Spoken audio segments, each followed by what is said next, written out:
Good evening, Namaskar, greetings of the Army Day and greetings of our IARF Foundation Day too. I, Dr. Peeyush Bhadviya, Director, Academics IRF and Assistant Professor at the Department of History, Mohanlal Sukhade University, Udaipur, welcomes you all to the inaugural event of webinar series on important battles of Indian subcontinent being organized by Indus International Research Foundation.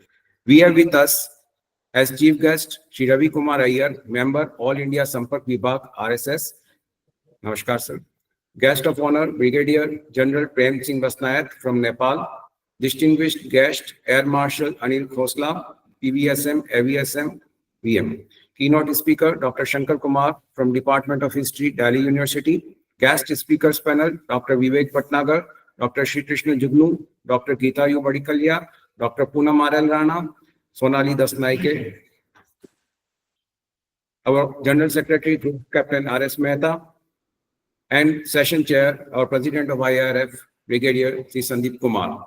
And we too have many academicians, scholars, Army personnel. I welcome you all. Now, let me introduce the concept of the webinar series. The webinar series intends to explore the details of battles of war fought on Indian subcontinent. Though research have been done on various battles and war, but research gap is visible and it needs to be addressed. Right from Vedic times, we get records of wars and battles. The first battle being recorded, presumably the Battle of 10 Kings in the Vedas, and then we have one Veda, Dhanur Ved, dedicated to the warfare strategy. Again, the Kautilya's Arthashastra elaborates in detail about the warfare strategy, espionage system, military departments, etc. In the later times, we have development of gunpowder, cannons, better use of cavalry, etc., which changed the character of the warfare. Kingdoms and empire depend on military. During excavations, we have found arms, weapons, armor, which explains about the utilization of these things during the ancient, medieval, and contemporary times. Our Indian subcontinent has witnessed many invasions, though there has been a long history of counter-resistance, victories, and defeats, but all these have impacted our subcontinent too much. Though there has been research on important battles, but the regional battles and war have been neglected. It didn't find suitable place in the books of history, and it really had an impact on our culture and our area. In this webinar series, we will invite various scholars to discuss, to reinterpret various battles and war, to re-examine the war strategy, the tactics, the arms, the weapons, the innovations of a particular battle and war. So this webinar series intends to explain the potential causes of conflict so as to prevent the further wars. In this webinar series, we will have 2 webinars in a month on 2nd and 4th Saturday, and our first webinar will be on Mahabharat on 31st January. So I again welcome you one and all. And now I request General Secretary of IARF, Group Captain Shankar Mehta, sir, Shaurya Chakra recipient, to give a brief introduction of IARF. Please, sir. Thank you, Dr. Peeyush ji. And it's my privilege to welcome all on behalf of Indus International Research Foundation to this very unique and very different kind of webinar series. I have not seen any such thing in recent days taking place. And as explained by Dr. Peeyush Bhadviya, this is not one event. It is going to be a long event, maybe 6 months to 1 year. It will continue, and we intend to to turn it into a book volume of the good presentations that come through this series. But before we go into the inaugural session, allow me to introduce the organization, the platform on whose platform this webinar series is being organized. Indus International Research Foundation is a New Delhi-based organization with its overseas center in USA, and we have a chapter in Bangalore as well. It is part of a global network of scholars, professionals, and veterans based in India and abroad. Our foundation focuses primarily on international relations, India heritage, political economy, security studies, etc. The organization is led by experts with decades of international and domestic policy experience. And IIRF in India engages with government, policymakers, academics, students, industries, practitioners, and civil society to provide insightful and fresh analysis of global trends and India's challenging role as an emerging world leader. The foundation also runs special programs for veterans.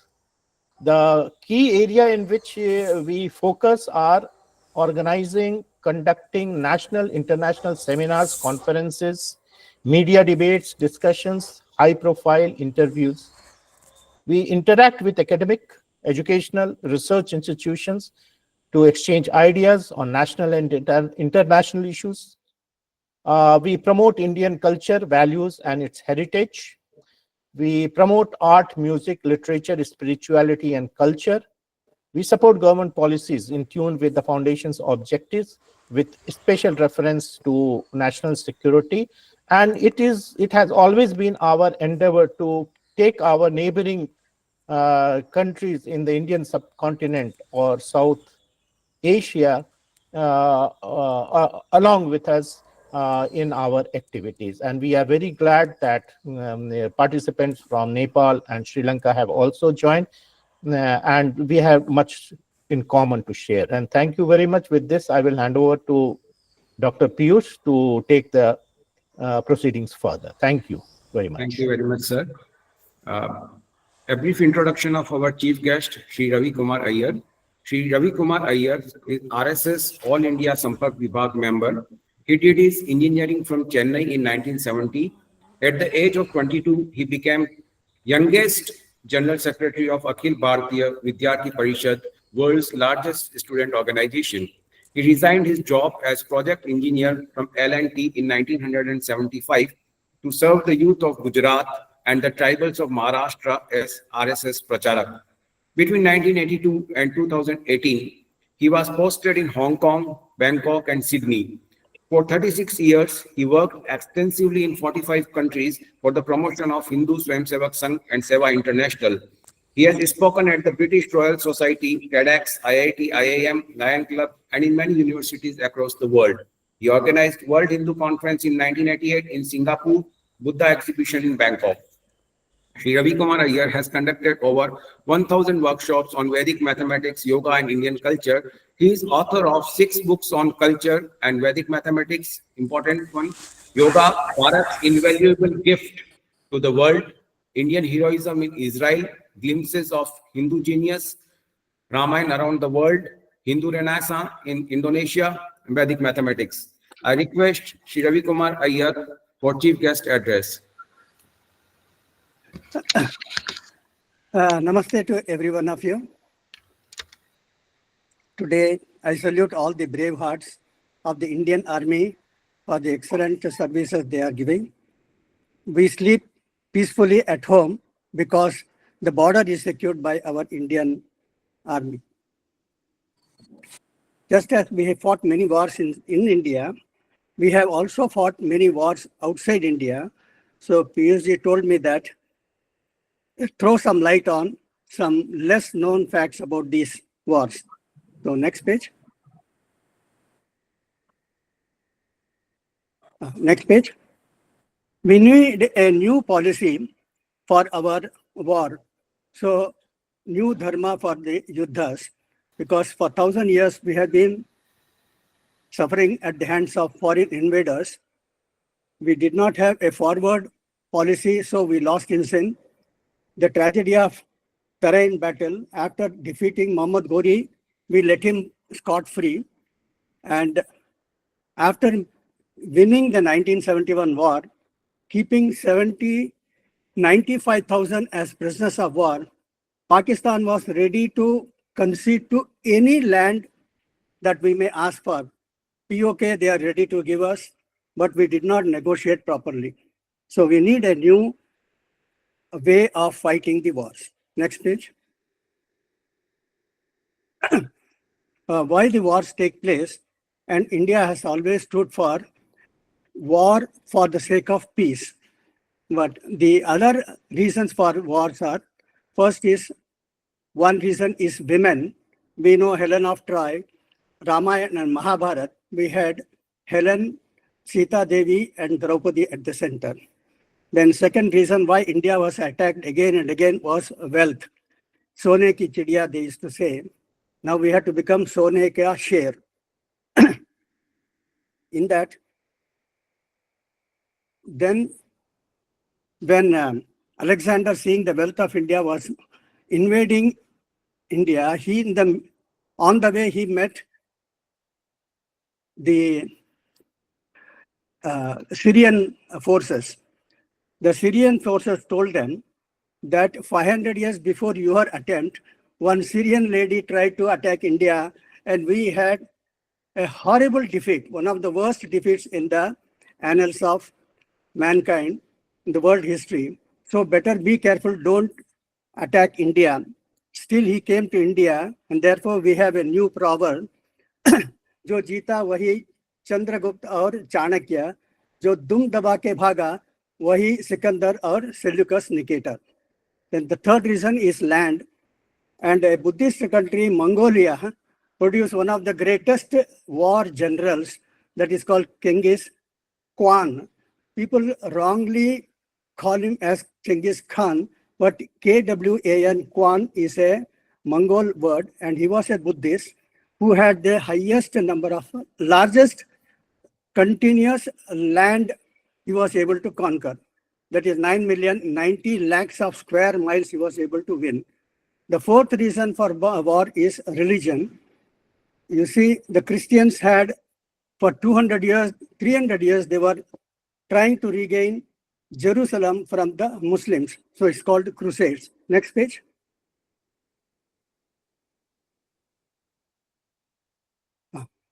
The fifth reason is ideology. During Cold War, America had capitalism and democracy, and USSR, Soviet Union, had socialism and communism, and therefore this war went on till Soviet Union disintegrated in 1991. Then language is another issue. In 1971, East Pakistan, West Pakistan, both were Muslim countries, but they fought a savage war, and that is because they did not want, the Punjabi did not want the Bengalis to come to power. So language was the issue. Then we have sectarian. Now we see the Shias and Sunnis fighting all over the Arab world. They speak the same language, they have the same religion, but sectarianly they are divided. Yemen versus Saudi Arabia, Syria versus Saudi Arabia. What is the solution? Unless we come to this age-old gift of India to the world, one world, one family, Vasudhaiva Kutumbakam, that is the only way forward. Now, I'll show next page. I'll talk about a few important battles where India was at the center and India fought against outside elements. This goes back to ancient period, 1274 BC. India fought Egypt. That battle is called Battle of Kadesh. This battle is so important that in the United Nations, they have kept the copper replica of the peace treaty that took place between India and Egypt. Egypt was led by Ramesses. in those times, in India, we had in Uttar Pradesh, Sinoli, at Sinoli, they have found various artifacts of war material and war chariots. This is 4,000 years before. And around that period, Indians had traveled to and established Mittani Samrajya and Hittite Samrajya, where the royal kings were all Kshatriyas from India, and the local people were their friends, and they fought various wars. In the war between the Egypt, on the Indian side, the Hittites were fighting and finally arrived at a treaty. Then in the 1269, the peace treaty was forged. Next war was between India and Arabia. In Arabia, the Assyrian queen Semiramis. Now, details about Semiramis are not known to us, but these are all written by the Greek historians. Because when Alexander came to Assyria, that is Syria or Turkey, they were warned that India cannot be defeated, so better be careful. So they narrated that 500 years before, Semiramis had a horrible defeat at the hands of Indian king called Supratik. Then in 1918, during the First World War, towards the end of the First World War, the troops sent by Maharajas of Jodhpur, then Mysore, and Bhavnagar, they defeated Ottoman Turks who were ruling Israel for 400 years. This is called the Battle of Haifa. So when I wrote this book on Battle of Haifa, most our people advising our then defense minister, they told him, better don't go for this book release because such a war never took place. But now, after having verified, he came and came for the publication of my book, and now Battle of Haifa is known to most people. Then India-Pakistan War of 1971, where 93,000 soldiers and 2,000 non-combatant people were defeated in Bangladesh. So these were some of the wars that Indians fought, decisively defeated the foreigners in foreign countries. Next page. Now, many people who fought under the Britishers showed exemplary courage, and therefore they got initially India Order of Merit, and then later on they got the Victoria Cross. And a few names are mentioned here, but one battle that was fought in Afghanistan, where we were only 21 sick soldiers, and they were attacked by about 12,000 to 24,000 Afghan Afridi tribes people. Our people did not give in, and they fought till the end, and that is one of the glorious chapters in world history. Next page. If anyone says, I am not afraid of death, then he is definitely telling a lie, or he is a brave heart of the Indian Army. Jai Hind.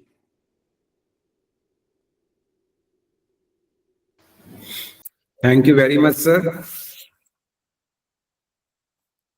In a very brief time, you could explain the importance of studying the important battles of Indian subcontinent, and you have written a very good book, Heroism in Haifa, and we all should study and go through it to understand how our cavalry force have displayed courage in foreign land. Thank you, sir.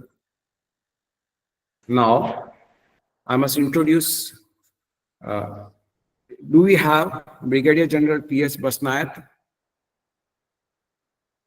Brigadier, Yeah, sir, are you here? he is not able to join. He is finding Okay, problem. we will move on, and then we will add him again. Yeah, we will add Okay, it. okay, sir. He's there. He's there. He's there. Where is he? Brigadier, sir, are you here? Can you switch on your camera, sir? Prem Basnyat. Brigadier General Basnyat, sir. Yes, Yes, sir. I'm here. Yes, you are Oh, here. sir, welcome. Thank Welcome. you. Finally, you could make it. Thank you. Right, sir. I salute. So, yes, sir. So we have guest of honor, Brigadier General Dr. P.S. Basnyat from Nepal. He served in Nepal Army from 1983 to 2015 as a para commando, special forces, fought several counter-insurgency battles, also led battalion as battalion commander during insurgency at home. He is presently working as visiting professor at the Kathmandu University, Nepal, professor at the Leshan Normal University, China. He has authored several books and articles in peace building, trust building, international security, national security, military history, heritage culture, etc. He has done his PhD in military history. His important books are Nepalese Army and the Commander-in-Chief of Nepal, Nepalese Military History, 200 Years of Anglo-Nepal War, Nepalese forts and the Royal Nepalese Army in fort battles, Nepalese Army since League Port to present day, Bhavani Dal Company of the Nepalese Army, and many more. He is the chairperson of Nepal Museum Association, executive member of ICOM Nepal Committee, founder, curator, and director, and life member of Only Military Museum at Kathmandu. Welcome you, sir. Now I request you to give the address. Thank you very much. My salutes and my namaste to all the August group people here. Sorry for the late. I was at the hospital with my relatives now. Okay. Today I'm going to present a brief scenario of Anglo-Nepal War. It was during the time of British East India Company. You know about it because this British Raj, they were in India from 1757 to 1858, and it was East India Company. Later on, the British Parliament, they owned it from 1858 to 1947. But during the time of East India Company, we had very bitter and a very big war. It took about 2 years, 4 months, and we lost about half portion of our Nepal. All right. So I would like to present about the causes and the outcome in brief because I have got 10 minutes time. Please, next slide for me.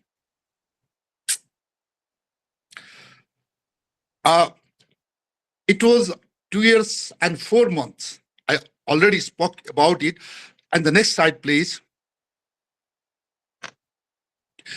You could see there a small and blue point there in my sketch. It's a Gurkha. We had about 60 to 65 small kingdoms in Nepal before the unification. This is the Gurkha, very small country, small state. We started unification campaign. Finally, it expanded as a Greater Nepal, the Kingdom of Nepal, from in eastern side, the Tista River, which lies in Sikkim now in India, in western side, the Kangada. So in between, the Britishers, I mean the East India Company, they were marching towards north, especially north. I mean, they wanted to reach Lhasa in Tibet, the capital of Tibet. They had to go through Nepal, via Nepal, in this regard. So during this period, the King Prithvinarayan Saha the Great, initially who was the king of the Gurkha, he established very powerful army. He trained the army and he was able to hinder the British the East India Company's expedition towards Tibet. I could give you the example. Next slide, please. Next slide. Next slide. All right. So, again, next slide. All right. Main region of the war. British wanted to reach Lhasa, Tibet via Nepal. I mentioned already Nepal hindered it. Again, Nepal had been launching military expedition in order to annex more and more territories towards southwestern part of Nepal. That means the plain areas, especially they were marching towards Garhwal and Garhwal side. Whereas the Britishers, they were launching military expedition towards northwestern part of India for the same purpose. So, of course, they are going to meet somewhere, the two forces. And what happened was, please, next slide. I have made this case. Next slide. Look at. I have a sketch here in the red color. British expeditions, their faces towards the northern side, it means Tibet. And the Nepalese kingdom, they were marching their army from the southern, the plain areas towards Garhwal areas. In between, you could look at the Patna, I have written, from there, they want to reach Lhasa via Kathmandu. Kathmandu to Kerung Pass, you could see in the left, Kerung. And the right side, the Kuti, is the shortest one, all the way there. The Prithvinand Saha, they stopped him and fought a big battle, which is named as the Battle of Sinduli. The Captain George Kinloch, he led a brigade of East India Company's troops. He was marching towards Kantipur, Kathmandu. And in between, Prithvinand Saha, he led the battle himself, and he made the spoiling attacks. They were badly defeated. The next try was, they were trying to reach Tibet via Nathula Pass. You know that. It's in India now, in Sikkim. In the meantime, Nepalese border was up to Tista River, the Sikkim, and the Sikkim was under direct or indirect control of the Nepalese administration.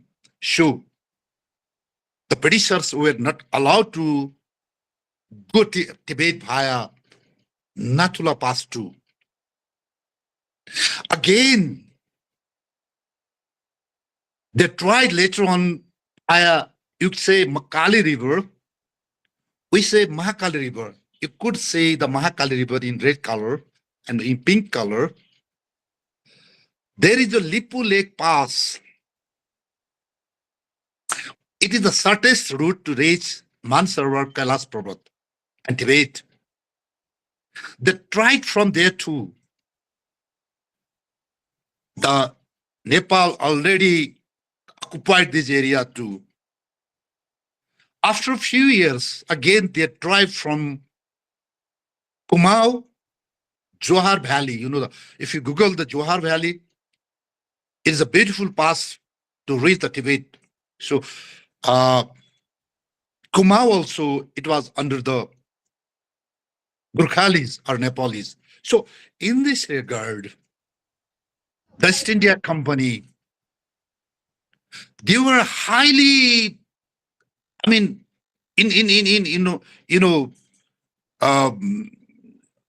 launch they wanted to launch the huge attack against Nepalese expedition.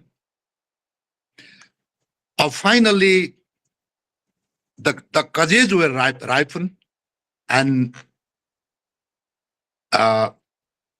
Britishers from Calcutta, East India Company, declared war against Nepal on the 1st November 1814. And it was a very big assault. Next slide, please. Next slide, please. Next slide, please. Next slide, please.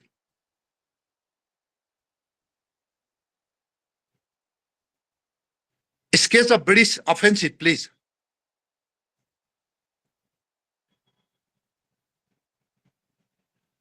Scales of British offensive. It's a sketch.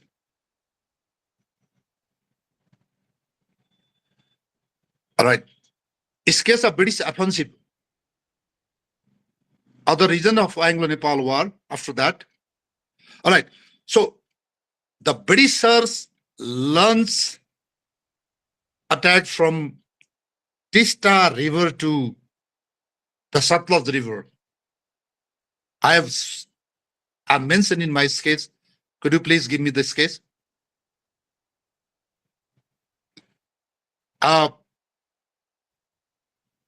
7 division troops from East India companies.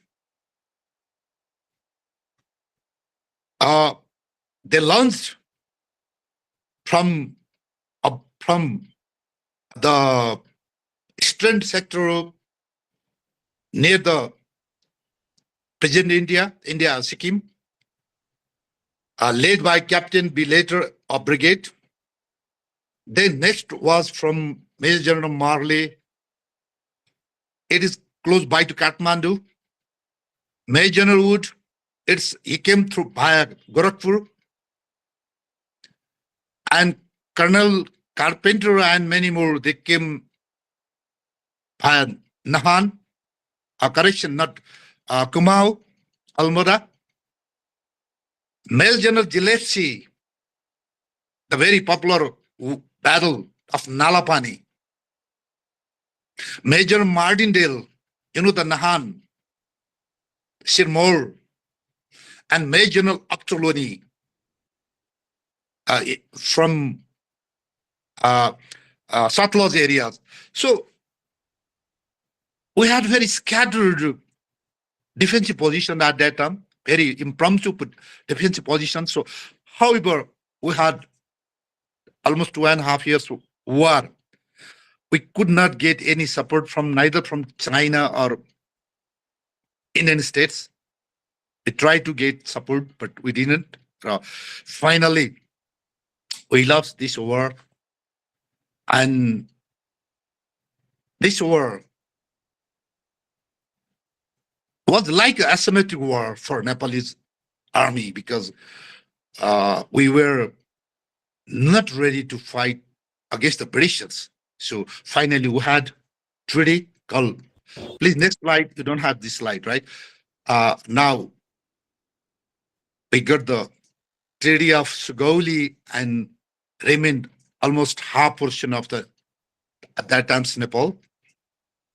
And it is the war again. That was the period of big fish and small fish. The time of the war, battles, that was the period. We lost it. The very bitter outcome was we became landlocked. Otherwise, we had a sea access via Bay of Bengal from our eastern side. In 1947, the Britishers left, and I have to speak a lot about this war within this time paucity. I cannot go more longer to speak now. Finally, I could say the outcome was the recruitment of Nepalese youth in the British Army, British Gurkhas. It started after the treaty, and in 1947, again, we had the tripartite agreement with India, UK, and Nepal, and we're having now British Gurkhas and India's Gurkhas, Indian Gurkhas. Now, presently, we have a very good relations because of Gurkhas, armies, and many more things. Now, I would like to talk about maybe 1 hour about it, but now I'm going to conclude my presentation here. If I could get chances or time, I will elaborate it in more descriptive form. Thank you very much. This is okay. Thank you, sir. We will definitely have you for a full session because your topic is so And- huge and you need a full session for this. And we will organize very shortly your full scale presentation on this war. Finally, I congratulate you. Presentation मत करो आप. Now we move at, thank you very much, sir, Brigadier General Prem Singh Basnyat, sir. Now, we have our keynote speaker, Dr. Shankar Kumar. Before I invite him, his brief introduction. Dr. Shankar Kumar is Associate Professor at Hindu College, University of Delhi. He has worked as Vice Chancellor's Fellow for developing the syllabus of various programs in history. He has extensively lectured on various topics of ancient and early medieval Indian history, European history, environmental and cultural history. He did his schooling from Sainik School Tilaya. Though being selected as fighter pilot, he decided for career in history, did post-graduation from Jawaharlal Nehru University, completed his MPhil and PhD from Delhi University. He has worked with the Apex National Chamber of Industry, CII, served as the Deputy Director of Non-Collegiate Women's Education Board. He has been invited as resource person on several TV channels. Now, I request Dr. Shankar Kumar for his keynote speech. Thank you, Peeyush ji. I'll just need a little bit of affirmation again, if my audio is clear. Everything clear, sir. Okay. Thank you. And big thanks to the organizers, IIRF, for having me over for this very prestigious and very timely intervention that you are making. I was asked by Peeyush ji to speak around the battles, wars that India fought at different points of time in history. And then when we saw the format of today's program, we spoke about it with each other, and we decided that it will be more fitting to talk about specific battles, maybe in the subsequent episodes of this webinar. Since this is the inaugural event, I'll just talk about a very broad canvas, a kind of an overview, the umbrella that engulfs whatever we talk about, the kind of aspirations that we all represent here through different windows. I heard various luminaries talking about the kind of wars that India has registered in history, but is not getting that bit of space in what we understand as the mainstream history. And I thought that it would be extremely fitting to envelop the entire issue with a very broad canvas kind of discussion.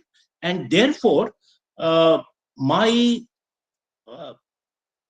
talk today is more around the idea with which India became independent, those ideas getting embellished in the Indian constitution at the behest of assertion by a set of leaders at that point of time, and somewhat sidelining the other equally important views that are very much registered there in the Constituent Assembly debates. But I think times are changing, and we will see as to how things pan out from henceforth, with that bit of refocusing on India's attainments and India's engagements, in even in past, what we understand as wars, battles, triumphs, and so forth. Now, why I'm saying this is because the issue is larger. And the issue is that at the time of independence, all across the 1930s, 1940s, 1950s, we find that the idea of non-violence, ahimsa, got embellished in the Indian psyche as the idea that typifies India, not only the constitutional India, but also civilizationally it has been bequeathed to us. So this is the idea that has been put into the mainstream academic history, and therefore our engagements with aggressors in past have somewhat been sidelined, have somewhat been put under the carpet. That's the larger politics that our country had to negotiate with. As times change, and this happens with all the countries, I see it happening in quite a few European countries, even the United States, even countries like Russia is now invoking its civilizational glory. Country like China is invoking its civilizational glory over and beyond. Of course, there are several others like France, Germany, and so forth, where you find that the right-wing power, right-wing arguments that were clubbed as conservative arguments as opposed to what was used as progressive politics. So they are making some kind of a strong reassertion. And they are making this reassertion because it is loaded civilizationally with those kinds of ideas. So what is it that we are talking about? Let's come to some specifics that I want to highlight. And I'm not using any slides today as per our discussion with Peeyush, so that there is less of disruption in the flow of ideas. Some of the ideas that I'm making here are broad ideas that can be best understood with reference to the politics of the time that we are talking about. And I'm here not talking only of the decades that I initially mentioned, 1930s, 1940s, and 1950s. I'm talking of very ancient times. I'll bring in to the canvas even the Harappan times. I think Shri Aiyar spoke about the Battle of 10 Kings and thereafter. I would say that what has happened to Indian history is even prior to this. And the entire projection of Harappan civilization, Indus Valley civilization, Saraswati civilization, whatever name we want to call it with, the fact of the matter is that even in the projection of the Indus Valley civilization, this kind of mindset has been operating. And we tried to even club Indus Valley civilization as pacifist.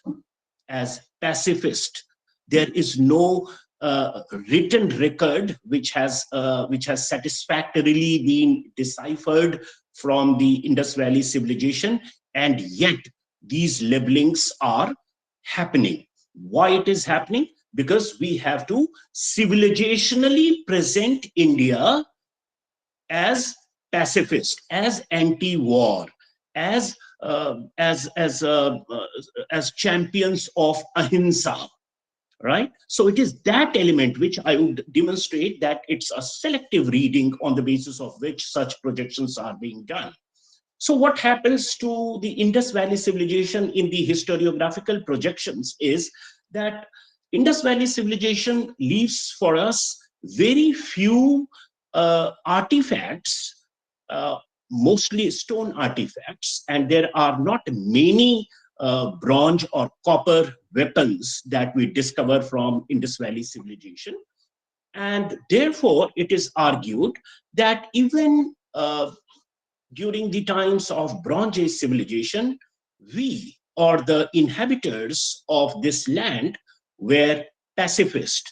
And there was very little of what we understand as conflict or aggression from elsewhere. And this is the way we are temperamentally wired.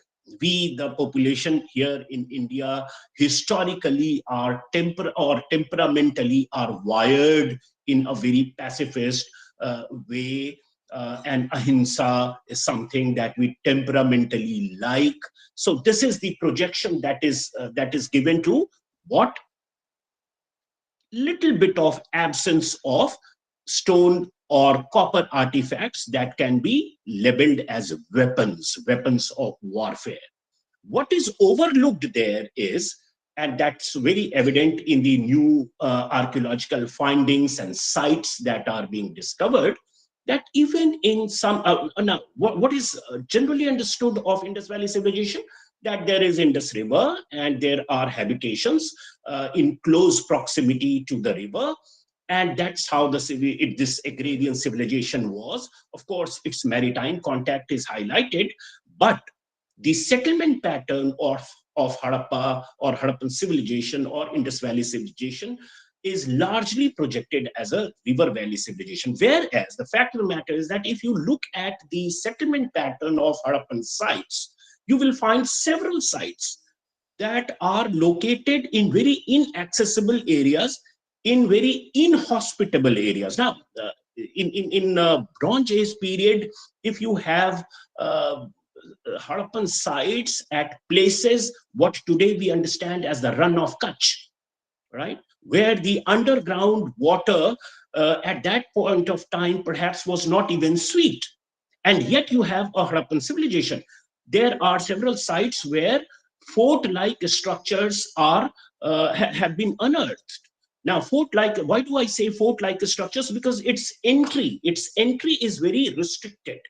So if you have a massive structure, whereas the entry point is very narrow, that's with a defense purpose. So it must be, or it must have been for some military purpose, where very deliberately the entry points are kept very narrow. And such architectural remains remind us about the possibility of the usage of such buildings for strategic purposes. Similarly, we have settlements, Harappan settlements at places which are coastal areas. What today our present Prime Minister keeps talking about it, the Gwadar port, right, Iran area, and the strategic importance of Gwadar port is well understood historically also. Just imagine the Harappans having a settlement over there near Gwadar port. Why? That's not a very hospitable area to settle in. The Makaran coast is not a very easy area to settle in for a habitation, and yet we have Harappan habitation over there. Obviously, it must have been for some strategic reasons or maritime reasons. Today we know that if you have to travel from Gwadar port to Muscat, even during the monsoon months when the Arabian Sea is very disturbed, even in the monsoon months, you can just take a boat and travel across to Muscat without much of a disturbance. So there is a strategic value to this port that perhaps the Harappans were leveraging. And this slice of interpretation about Harappan past is still struggling to make its entry in the mainstream textbookish history. So we need some kind of an overhaul as we shift our gaze, as we shift our priorities from a set of ideology with which we operated in the 1930s, 1940s, 1950s, where it got embellished not only in our constitution, but also even in public or something that had civilizationally come to us. And it is now here that I want to come to the 1930s, 1940s, and 1950s.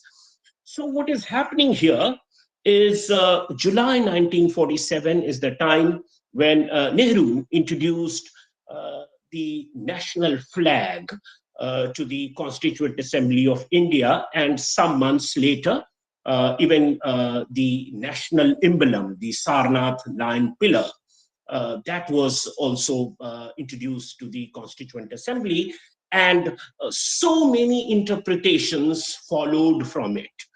Now, why is it? Why is it?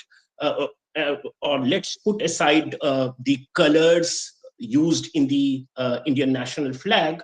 Let's just talk about the wheel that's at the center of our national flag in blue color. Where has it been picked from?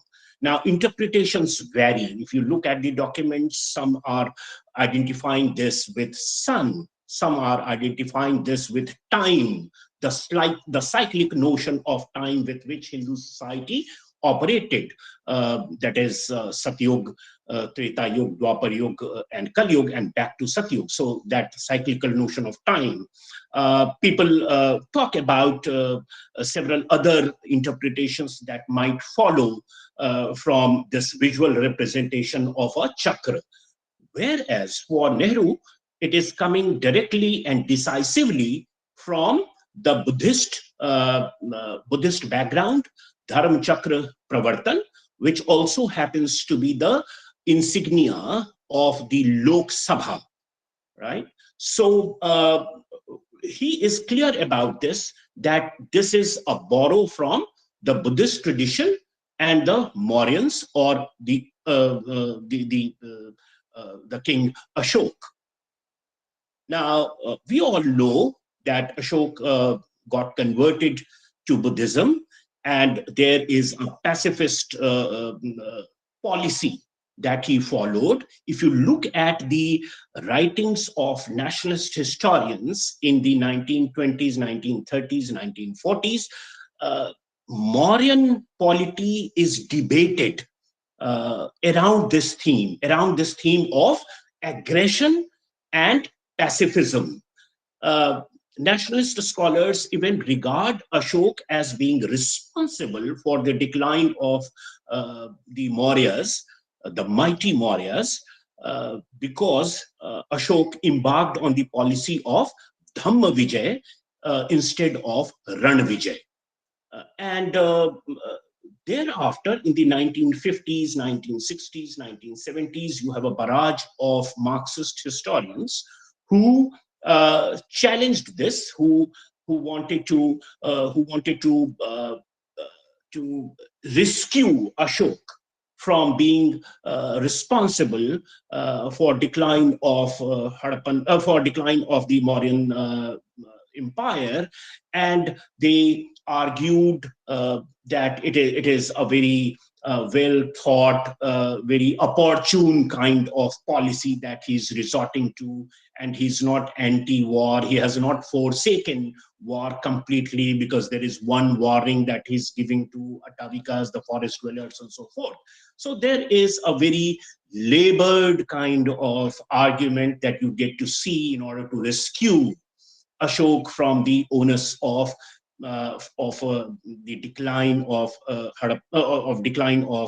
Mauryan Empire.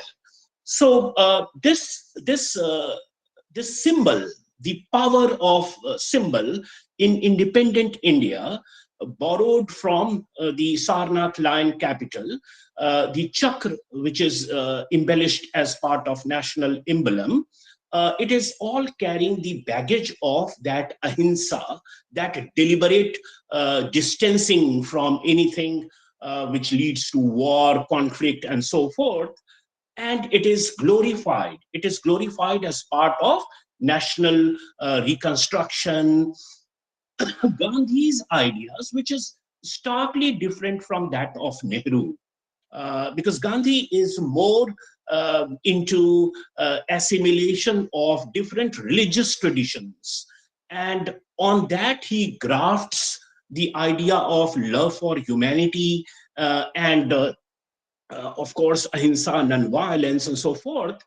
And that is served to independent India as the civilizationally bequeathed idea from past, and therefore the constitutional India should be in sync with what the civilization has bequeathed to us.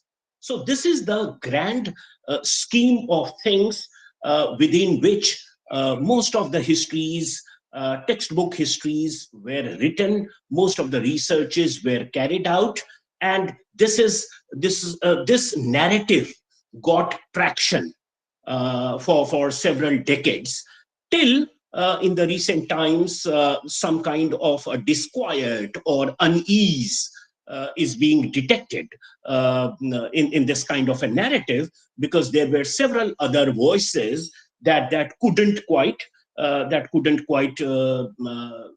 be accommodated in this narrative.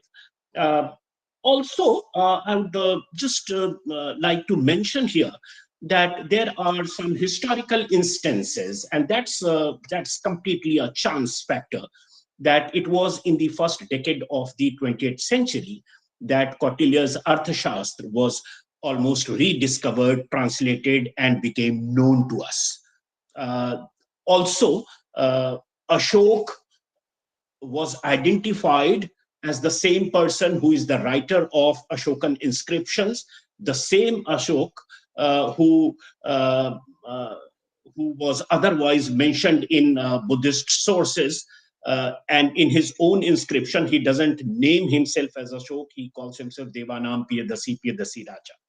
So that identification is also little late. And therefore, since this was happening in the first decade of 20th century, so there was a lot of buzz and excitement about the Mauryans and Ashok in the 1920s and 30s. So there is that propensity, increased propensity for historians to quote him, to celebrate him. And given the Western education and love for the international image of Buddhism and Ashok, given this linkage with Nehru, there is a carryover of this, and therefore this issue of national emblem, this issue of our national flag, obviously privileged Buddhism and Ashok over several other possible interpretations and claims that could have been made about the civilizational past of India. So there is that thing happening at around this point of time. And when I say that there are several other arguments, there are several other ideas that were in contention around these decades, what I mean is, apart from Nehru and Gandhi, we also have Ambedkar, whose ideas are well known, and that doesn't need any elaboration over here. But also we have Vinayak Damodar Savarkar's ideas. And what is he saying? And this is contrary to what got embellished as the civilizational idea. So what is Veer Savarkar saying here is, violence and war were necessary and laudable Hindu responses to foreign aggressors. Now, this is all happening when 1930s, 1940s, right? And this is coming from where? This is coming from civilizational study of India's past. Uh, Savarkar talks of righteous war, dharma yuddha, right? Wars which were righteous in character. And he outlines 6 glorious epochs of Indian history. And certainly in those 6 epochs of Indian history, glorious epochs of Indian history, non-violence for Savarkar is a negative value, in contrast to Gandhi's assertion. Savarkar is saying that non-violence is a negative value, and its practitioners, therefore, have no place in the list of the glorious epochs of India. It is the aggressors, it is the aggressive Indians that he regards as heroes of India's past, and therefore he does include Chandragupta Maurya and Chanakya as part of glorious epochs, but he does not consider Ashok as the candidate for it. And it is not only Savarkar saying this. Even very fine researched history books written by celebrated historians who we know as nationalist historians do talk of Ashok as being responsible for decline of Mauryan Empire due to the pacifist policy. So what I'm trying to say here is that a narrative was already available in the 1920s, 1930s, 1940s, just at the cusp of Indian independence. And they never got embellished in the mainstream history of India. And that's because of the triumph of a particular way of looking at past and embellishing non-violence as the civilizational value that should typify Indian civilization and so forth. There are some merits to that argument, all right. But as politics change, and this is, as I said, happening not only in India, but the world over, you do find those voices, even during the French Revolution, the iconic French Revolution, which otherwise is regarded so radical and almost as the cradle of human rights and so forth, progressive politics. But what you find even in France, when 200 years or bicentenary celebrations were being planned, and this was in 1989, because 1789 is the beginning of the French Revolution. So even at that point, François Mitterrand was the president in France, and he was celebrating 200 years of French Republic and so forth. Even there, you find that counter-revolutionary heritage is equally being lauded. And they say that counter-revolution, which went in tandem with the revolution of France in 1789, they are saying that they are as much responsible for what France today is as the revolutionaries. And so that sense of unease with which a particular voice is kind of muzzled in future, in the name of whatever happens in future. And when opportunity comes, when times change, when ideologies, the straight jacket of a particular ideology is let loose, that's the point, that's the time when the other alternative ideas also get time to articulate themselves. And I find that India is at the cusp of such moment when the genuine unarticulated narratives of past, of our civilizational past at the time of independence, are now sensing that this is the time that they need to be heard. This is the time that they need to embellish themselves in the mainstream narrative of India's past. And this effort of IIRF to talk about the wars and battles that India engaged in, and triumphantly so, which under a particular ideology and under a particular narrative was just not mentioned or was deliberately kept out of the mainstream. Now, obviously, as things open up, there will be a clamor to find a rightful place in the mainstream narrative of Indian history.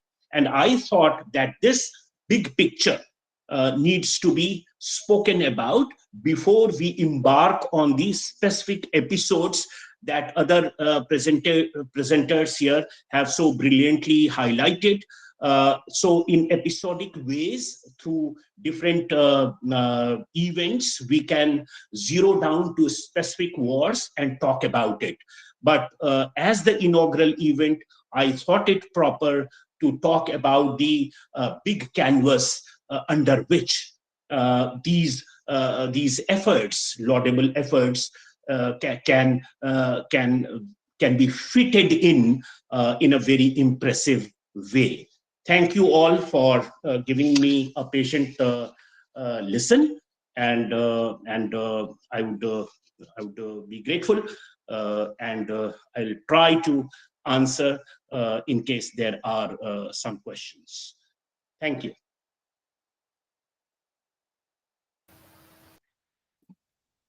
Thank you very much, sir, for your brilliant discourse on the topic. We do agree on the concept of the righteous wars, as we have been taught and we know the Bhagavad Gita, where Lord Krishna gave message to Arjun for the righteous war in Mahabharata. Thank you, sir. Your message is well accepted. Now we move further. We have with us distinguished guest, Air Marshal Anil Khosla, PVSM, AVSM, VM. His brief introduction. Air Marshal Anil Khosla, Param Vishisht Seva Medal, Ati Vishisht Seva Medal, Vishisht Medal, was commissioned in the Indian Air Force as a fighter pilot in 1979. He is a Jaguar pilot with over 4,000 hours of flying and held many important posts in the Air Force, like the Director of Personnel, Principal Director of Electronic Warfare, Air Force Commanding Maritime Operations, Air Force Commanding J&K Area, Director General of Inspection and Safety. At the peak of his Air Force career, he was appointed as the Air Officer Commanding Eastern Air Command and retired as the 42nd Vice Chief of Air Staff of Indian Air Force. Post-retirement, United Service Institute and Center for Air Power Studies appointed him their Distinguished Fellow. He is currently the advisor to IIRF and strategic advisor to Synergia Institute Foundation. We welcome you, sir. Request for your distinguished speech, sir. Thank you, sir, for the kind words. Am I audible? Yes, sir. Yeah, so I congratulate IIRF for this initiative, and which is a very, very necessary, I think, initiative and important topic and important event today, that revisiting the battles on the Indian subcontinent. And Indian subcontinent has been the cradle of civilization and has got immense geopolitical importance. Actually, if you see, all the countries are looking at India because of its centrality in the global geopolitics scenario at the moment. And our subcontinent had a share of its wars, battles, skirmishes, or whatever you want to call it, conflicts, and has left an indelible mark on the country and the region. So it is the lessons from these, historical events are still relevant. So our previous speakers, very learned speakers, have gone into laying out the broad canvas, and I will not dwell into that. What I'll do is, in brief, I will give a small appetizer for the event, and in detail we'll be talking about all these conflicts and wars and the lessons. So Starting with, I think we are in a situation as far as India is concerned. On one side, we are in a conflict with our Western neighbor, which is ideological. And on the other side, I think the external invasion or the expansionist attitude of our other neighbor on the other side, another neighbor. So the conflicts in the subcontinent, I think, can be divided into 4 categories or 5 categories. One is the early period, which our previous speaker, learned speaker, talked about, and not much has been recorded historically, but we have some speculation, some telltale signs, and we are completing the story. The second is the foreign invasion, which started, and it can be divided into 2, maybe the Mughal and the Muslim invasions, and the second is the British invasions. Third section is the War of Independence, which India fought, and fourth one is the post-independence conflicts or wars. So I will not go into detail of everything. I'll just tag few issues and correlate with what is the relevance today. So one is, we talked about the Battle of 10 Kings, and that is 14th century during the Rig Veda period. We talked about it, and what it brings out is the earliest or maybe earlier ones we will find out later, and it brings out the importance of leadership and strategy even then. The second battle, which to my mind is, which was fought in 326 BC, where Alexander and Porus fought the war. Alexander won, but he, having realized that what is good for the region, can you imagine that being done today? He reinstated Porus as a administrator and in the region. And correlating with today's world, of course, the Russia and the Ukraine war has gone, a lot of water has flown under the bridge now. But if you imagine, if in the early stages itself, Russia had maybe achieved its objectives, would he have considered reinstating Zelensky? Just a food for thought, very wild thought. And this war was also the Battle of Hydaspes, which is also known as for adaptability and innovation.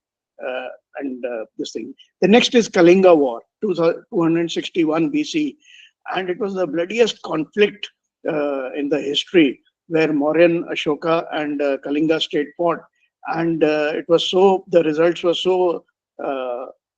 What should I say? Bloody that Ashoka won, but embraced Buddhism. I mean, he went totally against the violence and embraced Buddhism. That was the so it brought out the futility of wars and the cost, human cost. Correlate with today, the Hamas-Israel conflict. Of course, Hamas did something which was not warranted, but look at the Israel. I mean, 12 times, 20 times, 50 times the amount of human casualties. So are we learning from our history or no? Are we repeating it? Maybe we can talk about it. The second set of wars were during the invasions. The first war of Mughal invasion was fought between Prithviraj Chauhan and Muhammad of Ghor. That is in the Battle of Tehran 1191-92. And this started the invasion of Indian subcontinent by the Mughals. And this was the starting of establishment of Mughal rule in the Delhi Sultanate. And what lesson it brought out? What never underestimate your enemy. So have we underestimated our enemy, China, the way we are now? And have we neglected few things in the past that we have reached a stage where we are in a very, very awkward situation? We can talk about it much more in the coming months when the webinar continues. Then most interesting war was the Battle of Panipat. Actually, it was 3 wars, 1526, 56, and 76, where Babur fought with Ibrahim Lodi. Mughal Empire was established during this period. Akbar's time, it defeated Akbar's army fought Hemu, reaffirming the Mughal dominance, and also subsequently Marathas were defeated in 1761. And this war especially is very important because it brought in technology, it brought in innovation, it brought in cannons, gunpowder as mentioned earlier, and it was a total change in the dynamics of war. So that is also very, very important as far as turning point is concerned. Then we come to the British invasions, the Battle of Leslie 1757 between Robert Clive of East India Company and Cyril Dua of Bengal. And this was a war where war was lost because of betrayal of Mir Jafar. And this was the beginning of the colonial rule in India. And this war brought out very, very important factor that military power alone is not important. It is also the economic power along with it. So economy and military power goes hand in hand, and also diplomacy and military go in hand in hand. So in this case, the local rivalries were exploited. So that brings out the concept of, where the war is concerned, it is a whole of government approach, whole of country approach, and not only the military. Then the Battle of Buxar in 1764, where Hyder Ali and Tipu Sultan, under their leadership, the British India Company was challenged, and initially Tipu Sultan won, but subsequently he died in the battle, and this was the fiercest resistance to the British expansion, and it has brought lots of lessons. As far as Tipu Sultan is concerned, he was called the Tiger of Mysore, and he goes on to, went on to his actions, his bravery, his valor, went on to motivate the subsequent generations. And in this case, lesson learned is that economic reforms and military modernization are very, very important. So once again, correlating with today, have we over the past few decades gone behind in our military modernization? Have we not learned lesson from this important war of our history which was fought on our subcontinent? Then second lesson which brought out was the importance of alliance. If the alliances which Sultan Tipu Sultan was seeking came in time, he wouldn't have lost. Maybe the time has come for us also to go in for some sort of alliances to safeguard our interests. Then comes the War of Independence, 1857 mutiny, which not much has been written about it. Now the few books have come out, and that was the beginning of the mutiny was the beginning of the end of the colonial rule. And major lesson it brought out was once again unity in your approach towards the war. Then comes the Indian independence wars of 47, 65, 71, 99, Kargil war. I will not go into details. Much has been recorded about it and much will be talked about it in the subsequent discussions. It talks the importance of coordination, intelligence, diplomatic role, air power use, precisions, media, role of media, legitimacy, the narratives. I mean, the whole lot of factors which need to be analyzed as far as these wars are concerned. So I've just given a small appetizer, and the broader lessons which come out are that adaptability is very, very important. As far as war is concerned, whatever plans you make, they go out of the window on the first day itself, and thereafter your resilience, your adaptability comes in. How do you adapt to the changing situations?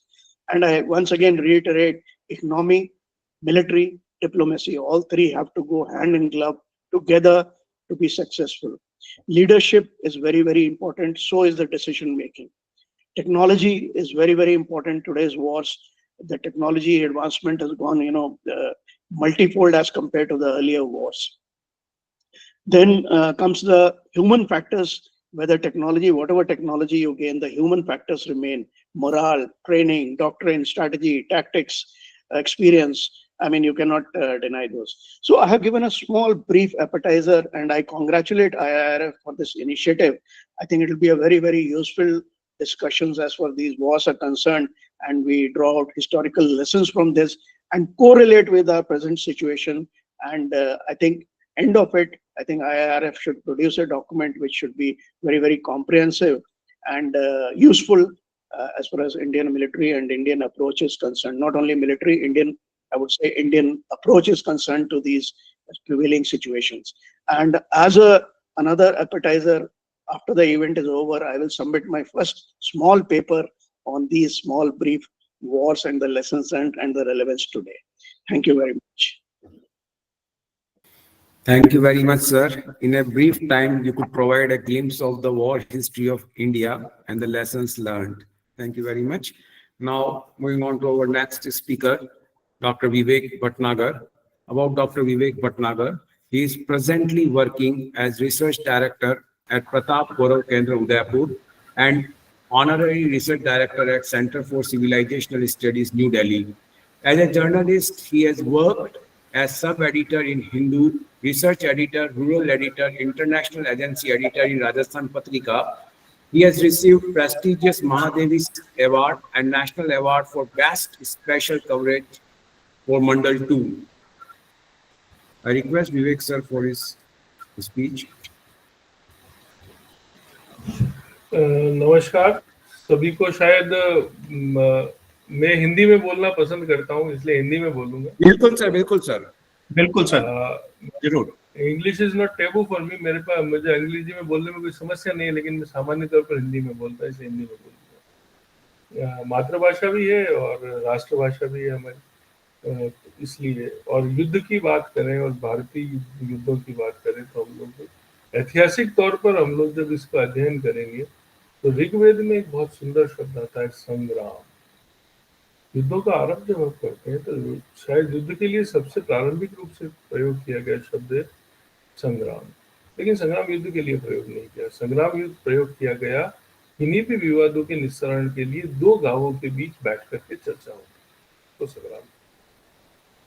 ये संग्राम जब विवादों के तौर पर ऊपर उठा और हिंसा में पलटा तो ये युद्ध का पर्याय है।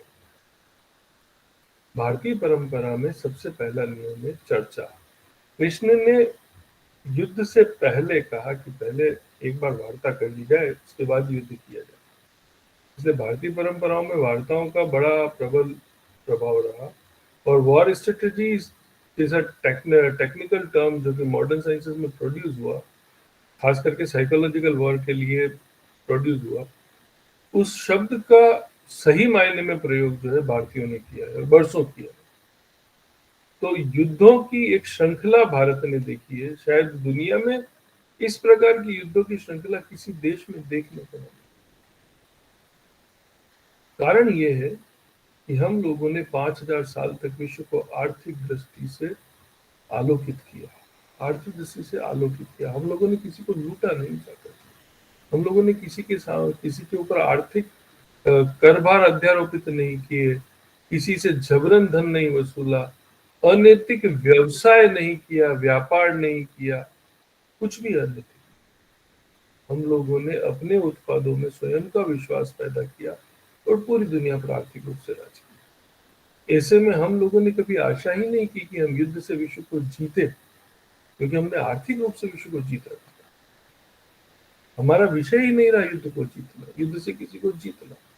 इसलिए हम लोग को हर बार लगता है कि हम लोग जो है युद्ध करते नहीं हैं। हम अशोक के बारे में बात करते हैं, हम बुद्ध के बारे में बात करते हैं, हम लोगों ने अभी सभी के बारे में सुना।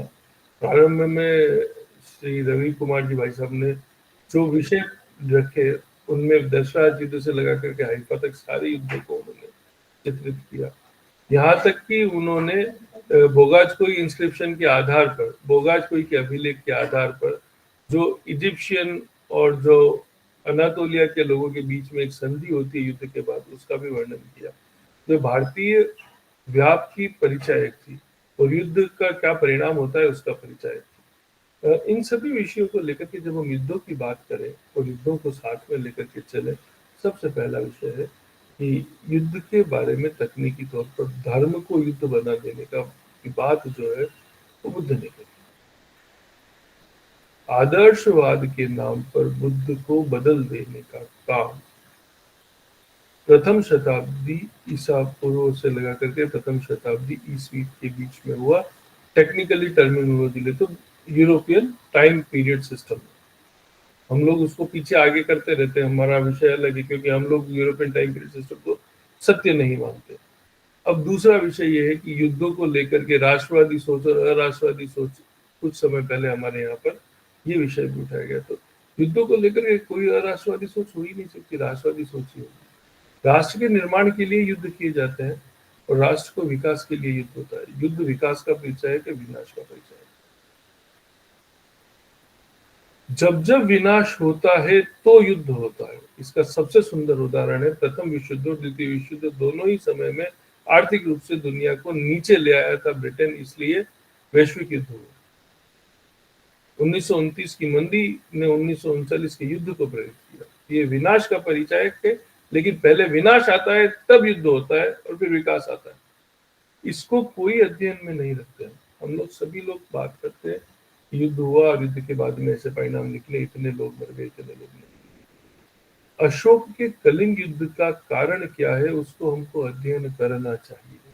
अशोक के लिए कलिंग युद्ध का सबसे, अभी भी वर्तमान में राजस्थान के बाद में उड़ीसा में ही सर्वाधिक, उस कलिंग क्षेत्र में ही सर्वाधिक चांदी उपलब्ध है। सिल्वर प्रोडक्शन वही करता है, दूसरा सिल्वर प्रोडक्शन राजस्थान के बाद वही है। तो आर्थिक रूप से उस जमाने में, उस समय में पन्न बनाने के लिए हमको जितने मौर्यन एरा के कॉइन्स मिले हैं, वो अशोक तक शुद्ध चांदी के मिले, उसके बाद में वो कमजोर होते दिखाई देते हैं। ये सभी ने सुना है, पढ़ा है, और टेक्निकल टर्म पर आर्कियोलॉजी का स्टूडेंट होने के नाते मैं मानूंगा ऐसा हुआ है। लेकिन क्या उससे हमारा आर्थिक विकास रुका? क्या हम आर्थिक रूप से कमजोर हुए सिक्कों के परिवर्तन से? ऐसा संभव नहीं है, क्योंकि 1932 में जब विश्व को गोल्ड इंडेक्स से लगाकर से चेंज करके डॉलर इंडेक्स पर किया जा रहा था, तब तो विश्व को आर्थिक रूप से पिछड़ा हुआ कहने की क्षमता किसी में पैदा नहीं। और आज भी कोई नहीं कहता कि गोल्ड इंडेक्स से नीचे आने के बाद में हम लोग आर्थिक रूप से पीछे गए। क्या अमेरिका पीछे हो गया? तो अगर कोई अपना इंडेक्स पलटता है तो उसको आर्थिक रूप से कमजोर होना कहा जाए, ये ठीक बात नहीं है। इसलिए युद्ध की पृष्ठभूमि विनाश की पृष्ठभूमि है। विनाश की पृष्ठभूमि पर विकास का युद्ध लड़ा जाता है। क्यों? क्योंकि विनाश के आवेगों को हटाने के लिए युद्ध किया जाता है। विश्व में 1945 में युद्ध रुकने के बाद में विकास की जो गति हमने देखी है, वो आज हम लोग नहीं देख रहे। उतनी तीव्र गति से हम विकसित नहीं हुए। तो 1950 से लगा करके 1990 के बीच हुए। उसके बाद में विकास की गति अपनी मंतर गति से बढ़ रही है। दिन प्रतिदिन चीजें बदल रही है, ये बात सत्य है, लेकिन हमारा विकास का आधार नहीं बदल रहा। युद्ध भारत ने खूब लड़े। हमने आरंभ से सुना है, दशराज युद्ध से लगा करके 1999 तक हमने अच्छी खासी लड़ाई लड़ी।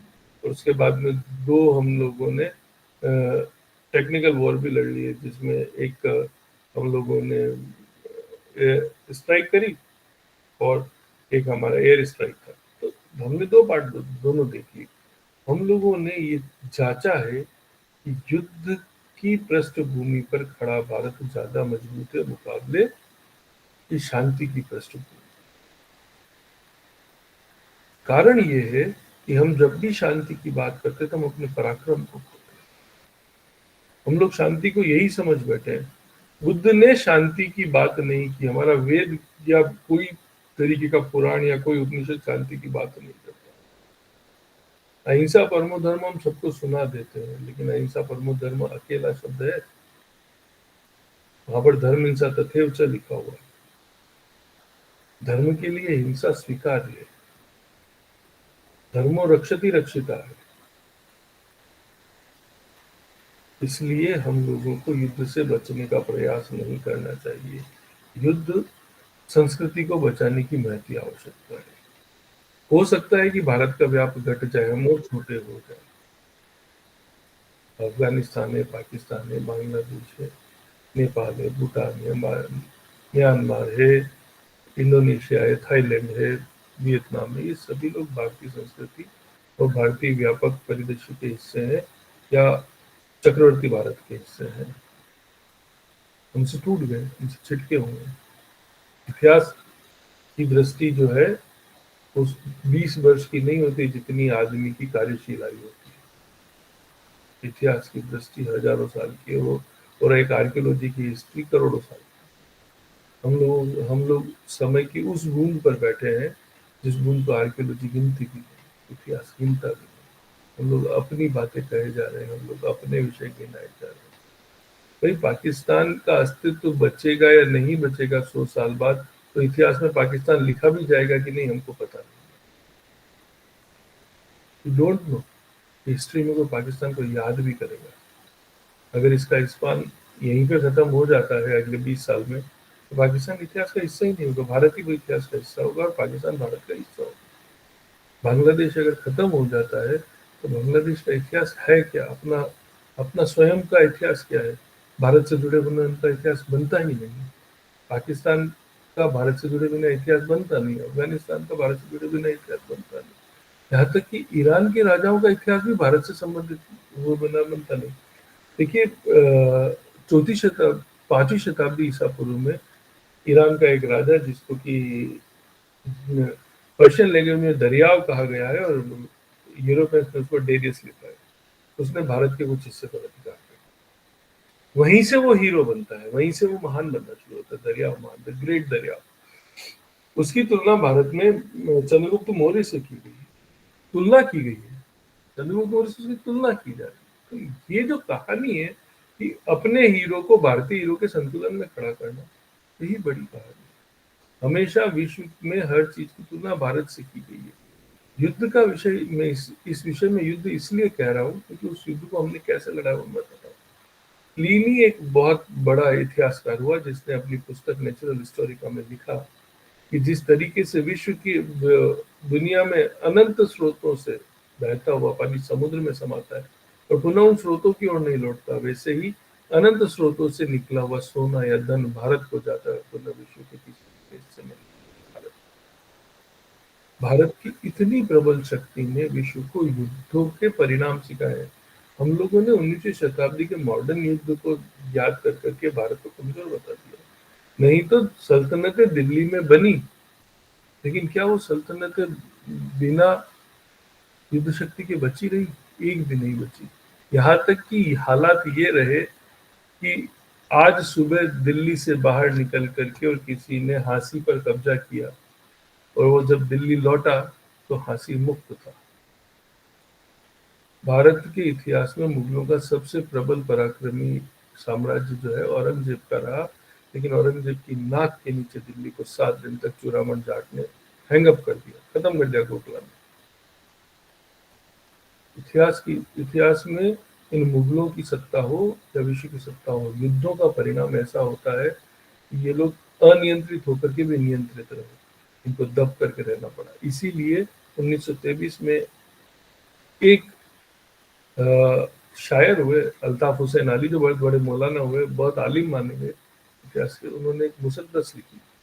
मुसद्दस का मतलब होता है अल्लाह से शिकवा, ईश्वर से शिकायत। उन्होंने लिखा कि वो दीने हिजाजी का बेबाक बेड़ा निशा जिसका अक्सा है आलम में पैरा, मजा मुआ कोई खतरा न उसको, न उम्मा में टिटका न कुलजुम में ठहरा। कि निशा उसका अक्सा है आलम में फहरा, किए पे सफर उसने सातों समंदर, वो डूबा बहाने पे गंगा के आकर।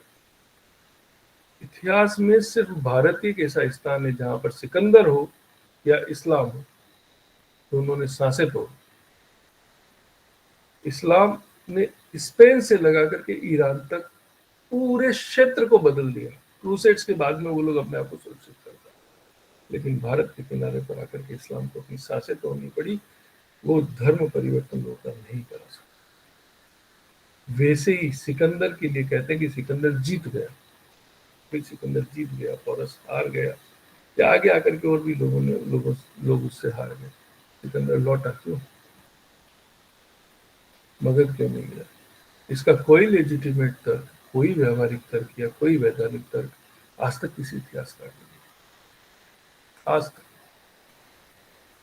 सिकंदर की युद्ध शैली भारतीय सब कॉन्टिनेंट की युद्ध शैली, भारतीय उपमहाद्वीप की युद्ध शैली से बिल्कुल उल्टी थी, और भारतीय युद्ध शैली उससे इतनी प्रबल थी कि वो लड़ ही नहीं सकता। एक चित्र दिखाया जाता है जिसमें सिकंदर हाथी पर बैठा है, राजा पोरस घोड़े पर बैठा है। क्या ये संभव है?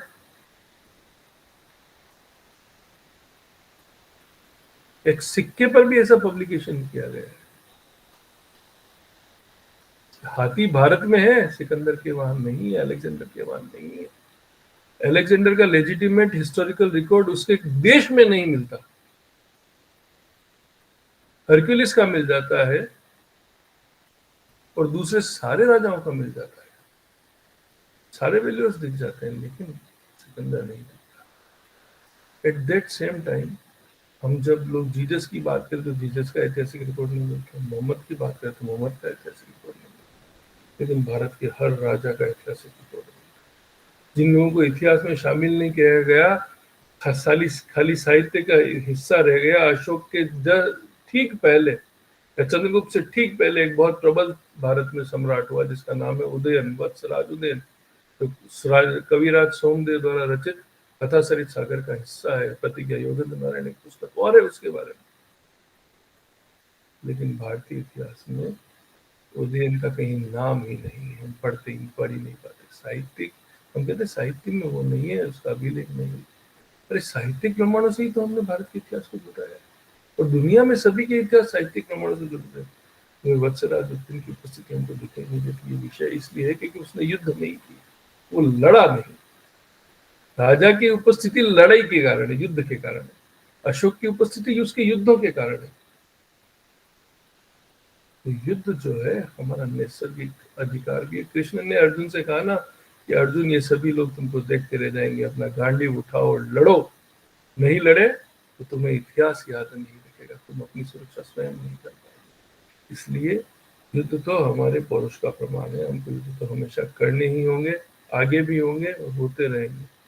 युद्ध किसी से भी हो, होता रहेगा। आपका मानसिक युद्ध भी हो सकता है, शारीरिक युद्ध भी हो सकता है, और राष्ट्रीय युद्ध भी हो सकता है। लड़ना आपकी जिम्मेदारी है। श्री गोपाल पाठक को अपने राज्य को, अपने समाज को बचाने के लिए अगर खड़ा होना पड़े तो गोपाल पाठक अपराधी नहीं है। अपराधी वो लोग हैं जिन्होंने उसको इसके लिए मजबूर किया कि हथियार उठाए। हम लोगों ने हथियार पहले नहीं उठाए कभी। हम लोगों ने अपनी सुरक्षा में हथियार उठाए, इसलिए हम लोगों से प्रश्न किया जाता है कि युद्ध है कि नहीं। अशोक ने युद्ध लड़ा कि नहीं लड़ा? अशोक के शासन काल को गलत ढंग से इंटरप्रेट करना हमारा अपराध है। इसका कारण ये है कि अशोक के अपने जीवन में और उसकी मृत्यु के बाद अगले 100 साल तक भारत पर एक भी बाह्य आक्रमण नहीं। इसलिए अशोक के समय में भारत की यौद्धिक शक्ति कमजोर हुई हो, इसका कोई प्रमाण उपलब्ध नहीं। एकल प्रमाण भी कोई बता दे तो आश्चर्य की बात होगी। इतिहास में लिखने वाले ने गलतियां करी, उसके लिए जिम्मेदार हम नहीं। अशोक का अपना नाम भारतीय रिकॉर्ड्स में मिलता है। अगर कोई कहता है कि सर्वेदेवानाम प्रियदर्शी सम्राट अशोक, प्रियदर्शी सम्राट, लेकिन मासिक अभिलेख में उसका नाम अशोक भी मिल जाता है, ये भी स्पष्ट है। और अशोक का कलिंग युद्ध जो है वो इसके लिए नहीं है कि वो साम्राज्य विस्तार करना चाहता है, तो राष्ट्र की सुरक्षा और राष्ट्र के आर्थिक भाव को प्रबल करने के लिए लड़ा गया। उसके लिए अशोक को दोषी ठहराना गलत बात नहीं है। हाँ, अशोक के 400 साल बाद में पुनः पैदा होता है कलिंग। खारवेल पाटलिपुत्र को नष्ट करता है तो पूरे पाटलिपुत्र को विजित करके उसमें आग लगा करके लौट जाता है, और कलिंग की राजधानी तौसाली में यज्ञ करता है। अभिलेख है, हाथी गुफा का अभिलेख, विशाल अभिलेख। तो खारवेल पर प्रश्न क्यों नहीं, अशोक पर प्रश्न क्यों? उसने उतना ही तांडव किया जितना अशोक ने तौसाली में किया। प्रश्न अशोक पर नहीं होना चाहिए, प्रश्न खारवेल पर नहीं होना चाहिए, प्रश्न होना चाहिए हमारे योद्धापन पर। ये कमजोर क्यों होता है? क्यों हम ये सोच बैठते हैं कि कोई और आके हमारी सुरक्षा करेगा? नहीं, हमारी सुरक्षा हम स्वयं करेंगे। हमारे पुरखों ने अपने सिर अपनी ही तलवारों से उतार करके रख दिए दुश्मनों से। योद्धापन मजबूत होना चाहिए। युद्ध तो सारे हुए, दशराज युद्ध से लगा कर यहाँ तक गिनेंगे, सारे गिने जाएंगे, लेकिन तौसाली का युद्ध विशिष्ट है क्योंकि उसमें लिखा गया है, उसमें 80 रुंड नृत्य रथ थे, मतलब बिना सिर के 80 लोग तलवार घुमा रहे थे। युद्ध तो सुंदर था, युद्ध पे पराक्रम भी था। पराक्रम का दूसरा पर्याय नहीं हो सकता, इसी प्रकार युद्ध का दूसरा पर्याय नहीं हो सकता। पर्याय है ही नहीं, आपको लड़ना पड़ेगा। संघर्ष जीवन की खाती है, गीता हमको सिखाती है। इतिहास के प्रत्येक पन्ने पर लिखे युद्ध में वॉर स्ट्रेटेजी के मुकाबले वॉर साइकोलॉजी इंपॉर्टेंट है। एक पुस्तक लिखी गई जर्मनी में, अननोन 9 के नाम से, मैं लेखक का नाम चूक गया हूँ। उसमें वॉर स्ट्रेटेजी और एंटी वॉर स्ट्रेटेजी दोनों ही बातें लिखी गई। अशोक एक नॉवेल बनाया गया है अशोक के ऊपर। शायद भारतीयों को उस नॉवेल को पढ़ना चाहिए कि वॉर किसको कहा जाता है, तो हमको बहुत अच्छे से समझ साइकोलॉजिकल वॉर के बारे में बहुत बढ़िया इंटरप्रिटेशन। इसी तरीके से साइकोलॉजिकल वॉर के बारे में ऋग्वेद ने एक बात कही है। जब ऋग्वेद में राष्ट्र जनपदों का निर्माण होने लगा का समय आया, तो सबसे पहली बात ये कही गई कि इंद्र का निर्माण करो, राजा होना चाहिए जो राज्य को नियंत्रित करे, जो हमारी रक्षा कर सके, जो हमारे पराक्रम करे। ऋग्वेद हमको कहता है कि नियंत्रित पराक्रम विजय का प्रमाण है, इसलिए वो कहता है कि इंद्र का निर्माण करो जो हमारे पराक्रम को नियंत्रित। और इसीलिए ऋग्वेद में पहली बार इंद्र का निर्माण जो है, पहली बार कर के निदान से होता है, मतलब कर की वसूली से, बलि, इसको कहते हैं बलिदान, है ना। बलिदान जो है या वो कर है बेसिकली, किसी को मारना नहीं है। तो वहां से आरंभ होता है इंद्र का निर्माण, इंद्र के बाद सम्राट का निर्माण। और वहां से आगे आकर के बुद्ध आकर कहते भाई मैं तो धर्म चक्र प्रवर्तन आए, धर्म के चक्र का प्रवर्तन करेंगे, चक्रवर्ती धर्म का भारत में स्थापन करेंगे। चक्रवर्ती धर्म होता क्या? ऐसा धर्म जो पूरे भारत को अपने आलिप्त में ले ले, वो चक्रवर्ती धर्म। उसने बिल्कुल वही बात कही तो चाणक्य ने कही कि भारत की चक्रवर्ती विजय होनी चाहिए। वहां पर बुद्ध कहते हैं कि भारत का धर्म चक्रवर्ती होना चाहिए। किसी भी धर्म में दुनिया में पहली बार राजनीति का प्रवेश बुद्ध करवाते हैं। जब बिंबिसार उससे पूछता है कि ये विजय का साधन क्या होगा, वज्जी संघ की विजय का साधन क्या होगा, वज्जी संघ की विजय का साधन क्या होगा, तो वज्जी संघ की विजय के साधन के तौर पर जब वो कहते हैं कि वज्जी संघ में अगर को जीतना है अगर किसी को, तो वज्जी संघ के आंतरिक समस्याओं का अध्ययन करना है। इसके लिए बिंबिसार अपने महामंत्री वत्सकार को वज्जी संघ में भेजते हैं और वहां पर भेज करके वहां की आंतरिक समस्याओं का पता लगा करके स्वयं वज्जी संघ में युद्ध से पहले प्रवेश कर जाते हैं और जीत करके बताते हैं वज्जी संघ। ये सब बुद्ध के निर्देशन में हो रहा है। तो बुद्ध की शिक्षा अहिंसा की हो ही कैसे सकती है? संभव ही नहीं। जो अपने आरंभिक प्रवर्तनों में ही युद्ध को आवश्यक बता करके और वज्जी संघ का और विजय का साधन बता रहा है किसी रात, ये कहानी वैसी नहीं है जैसे हमें सुनाई जा रही है और जैसा हमें कहा जा रहा है। युद्ध के लिए भारत में हर वक्त ये कहा गया है कि युद्ध तो हमारे लिए आवश्यक है, रक्षा के लिए युद्ध आवश्यक है।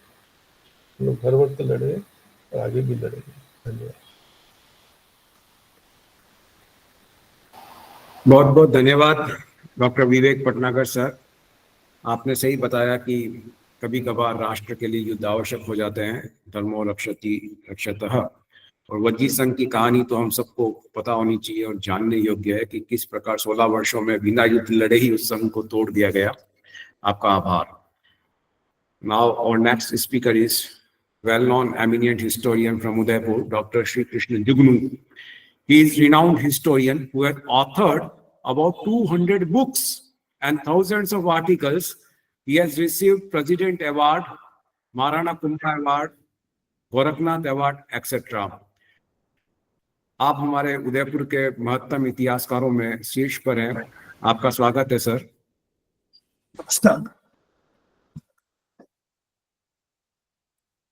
इतने सुंदर आयोजन में आज हम साक्षी हैं। मेहता साहब और पीयूष जी मुझे दिखाई दे रहे हैं, डॉक्टर पूनम और राणा जी भी हमारे सामने हैं और विवेक भाई भी, और 63 पर्सन्स अभी तक हमारे साथ। यानी ये बहुत बड़ी संगोष्ठी है जहां अभी तक हम युद्ध में डटे हुए हैं, युद्ध पर गोष्ठी और युद्ध के मैदान में हम लोग डटे हुए हैं भारी सर्दी के बावजूद। मैं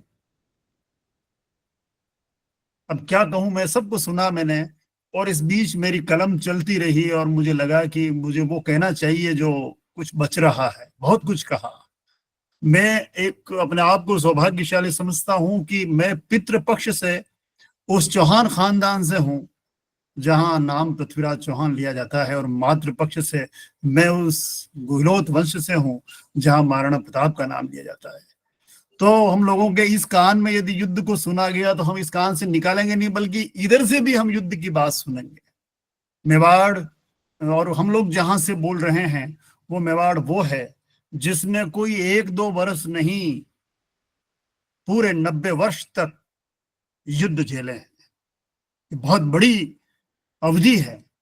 कोई 1 वर्ष का, कोई 2 वर्ष का, कोई 3 वर्ष का, कोई ज्यादा। हम लोग कहते हैं कि यदि शाम को कोई मर जाए तो रात भर नहीं रोया जाता, लेकिन मेवाड़ 1525-26 से लेकर 1615 संधि संधि किन परिस्थितियों में हुई? 90 वर्ष तक संघर्ष।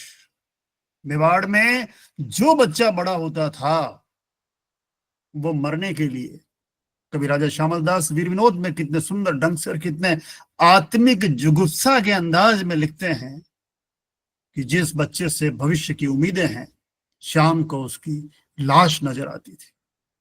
युद्ध सामान्य नहीं है, कहना बहुत सामान्य है।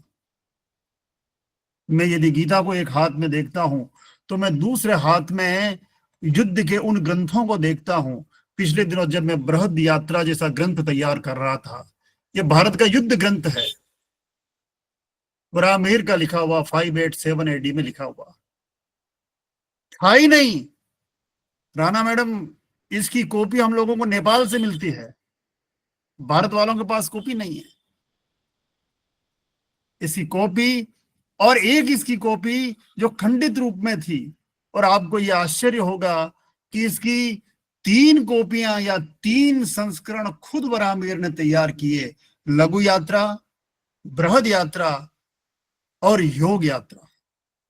और आप यदि इनको पढ़ें, देखें, कुछ लगे तो आपको लगेगा युद्ध की नीति और युद्ध के शास्त्र कैसे, इससे पहले भी कैसे युद्ध के शास्त्र रहे। मेरा विषय यही था युद्ध के शास्त्र पर मुझे लगा कि मैं अपनी बात चूंकि 10 मिनट में कहनी है, तो जो कुछ मैं कर पाया मैं एक सुंदर अंदाज में केवल पढ़ूंगा और आपको अच्छा लगेगा, क्योंकि मैं बहुत सारी प्रसंग है, लेकिन मैंने अपने आप को केंद्रित करने के लिए मैं ये कहना चाहूंगा कि युद्ध होते हैं, युद्ध होते आए और युद्ध होते रहेंगे, क्योंकि युद्ध इंसान ही नहीं प्राणी मात्र ने माने और ठाने हैं।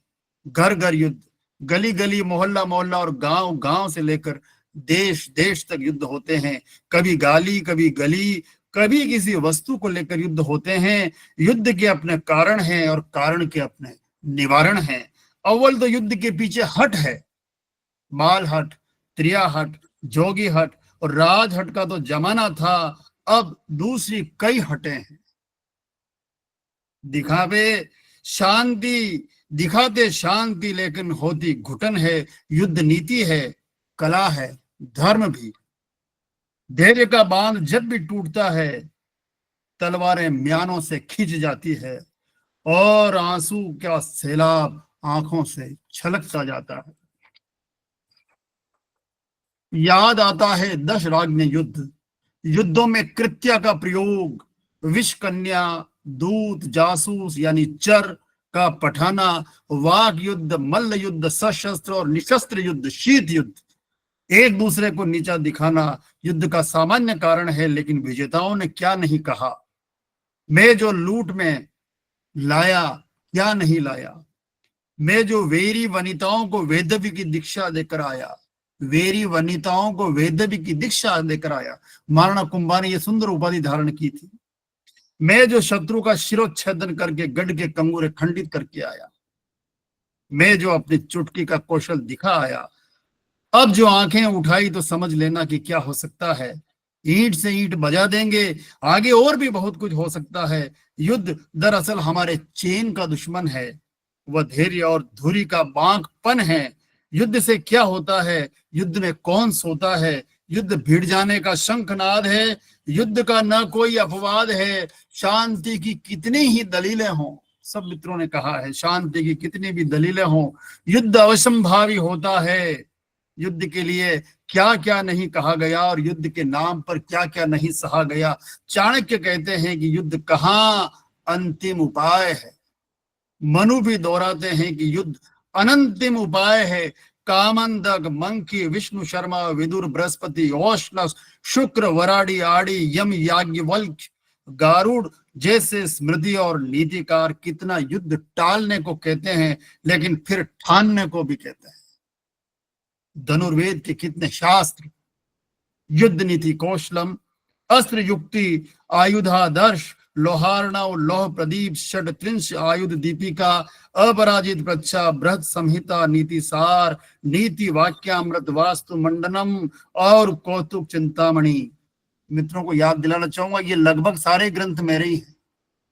वास्तु मंडनम, नीति चिंतामणि, कितने कितने ग्रंथ युद्ध की रट लगाते हैं और कितने कितने उपाय सुझाते हैं। मानसोल्लास 1129 ईस्वी में सोमेश्वर लाला का लिखा हुआ युद्ध का बड़ा सुंदर शास्त्र। मानसोल्लास, युद्ध कैसे किया जाता, कहता है कैसे जीता जाए, जीतने वाले को क्या दिया जाए बताता है। युद्ध में 4 लोग आगे रहते हैं, राजा, राजकुमार, प्रधानमंत्री और सेनापति। बाकी तो जीते सेना उसकी हो जाती है। वराह मिहिर युद्ध के लिए 3 शास्त्र लिखते हैं, लघु यात्रा, योग यात्रा और बृहद यात्रा। वे युद्ध के लिए कूच को यात्रा कहते हैं और यात्रा के लिए अनेक उपाय कहते हैं। कितने उपाय, बाप रे, इतने उपाय कि युद्ध करने से टालना बेहतर होगा। कब कौन सा ग्रह किसके साथ, किसके युति और किसकी द्युति बलवान हो, कौन सा नक्षत्र स्नान और निमित्त अपने पक्ष का वरदान हो, क्यों सब कहने के बाद मनोबल के आगे भाग्य को कोसते हैं। मनोबल के आगे भाग्य को कोसते हैं, भुज बल, आयुध बल और चतुरंगिणी को परोसते हैं। क्यों श्रीपति, ज्योतिष रत्न वाला, क्यों श्रीपति मनोजय को जय कहते हैं। क्यों भोज दुर्ग के निवेश के लिए जय से कहते हैं। सम्रांगण सूत्रधार क्या मार्ग सिखाता है।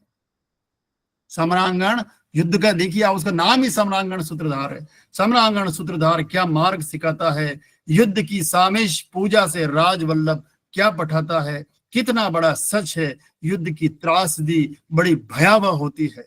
गिद्ध भेड़िए मौज करते हैं, मानवता रोती है। युद्ध के बाद ही कोई धर्म और धर्म प्रचारक खड़ा होता है। कोई धम्मम शरणम गच्छामि तो कोई वेरम मज्जम न केणई का मंत्र देता है। फिर कोई स्वाभाविक धर्म को बड़ा कहता है, तो कोई सन्यासी भी हथियार उठाता है, तो कोई शांति के लिए पंचशील के मोती पिरोता है। और इसीलिए भारत ने महाभारत जैसा लाख श्लोकी लखई ग्रंथ देकर कहा, मानव को युद्ध नहीं शांति चाहिए। भारत ने हर समय विवेक सम्मत शांति को चाहा। भारत ने हर समय विवेक सम्मत शांति को चाहा। हमने चढ़ाई को छोड़ दिया, जीवन के रथ को मोक्ष की ओर मोड़ दिया। मानवाधिकार त्याग से ही पाले जाते हैं और इसीलिए स्थित प्रज्ञ होकर हम हर युद्ध टाले जाते हैं। स्थित प्रज्ञ होकर हम हर युद्ध टाले जाते हैं। मैं प्रणाम करता हूँ। नमस्कार। बहुत बहुत धन्यवाद सर। बड़ा कवितामय स्टाइल में आपने अपना प्रेजेंटेशन रखा और मेवाड़ को युद्ध परंपरा को भी बताया कि हमने कितने वर्षों तक झेला है और एक नई युद्ध परंपरा का विकास भी किया है। गुरिल्ला वॉरफेयर, कम संसाधन में किस प्रकार वीर शिरोमणि महाराणा प्रताप ने अपने राष्ट्र को बचाए रखा और विजय प्राप्त करी। आपका आभार sir. Moving towards the next speaker, doctor Githa U Badikaliya madam. About Dr. Githa U. Badikillaya, madam. She is the founder trustee of Destination Heritage Bengaluru. She is on mission to create an informed awareness of our country's rich heritage, focusing on the youth. She has to her credit many research papers involving various dimensions of history. She edited commemorative volume for Indian Art History Congress publication released in 2024. She is on board of editors of journal Bodh Chakra. Her name finds a mention in Limca Book of World Records of 2008 volume. Welcome, madam. Namaskar, Peeyush ji. My salutations to the men in uniform safeguarding our frontiers, securing them so that we are living today in peaceful times. It is very timely that IRF has thought about bringing this year-long webinar series concentrating on military history, kickstarting on this Army Day, 15th of January, as the speakers now and also in the coming months will be dusting the pages of history to document the forgotten military footprints. So thank you so much, Dr. Peeyush ji, for inviting me on this forum to share my thoughts. And I am the only odd person here among the stalwarts who have so much of experience in the military field. So I also thank Group Captain Shankar Mehta for the wonderful initiative you have taken, because this sort of a concept is very near to my heart. And you have made a beginning to show that war history is as important as other areas of history that the students are studying in colleges and universities. So good evening, distinguished dignitaries and ladies and gentlemen. War history, I will only, with the 7 minutes that is given to me, I will only skim the surface of what war military is and what can be done, and with some references to Bengaluru and Karnataka. So war history is a valuable field of study for both the men in uniform and the civilians, more so for the professional soldiers, as this is the only avenue to understand the past and present conflicts in context. Now, what happens in conflicts? It is the ability of the commander to prevent, stop, or even start a war. It is the commander's ability to think, lead, direct, strategize, and prepare logistics. Thus, the battles broaden our understanding of centuries of political, historical, and social impact of war. When there is so much of importance, I would just like to understand and ask IRF if it is possible to teach these learnings of human experience of war in a classroom. Can we think of having 3 credit courses exclusively on these battles? Not the well-known, we know the well-known Second World, but little battles which are local battles of particular histories, which the people can understand and they can learn lessons from, because these are such a disciplined force that we have got so much of takeaways.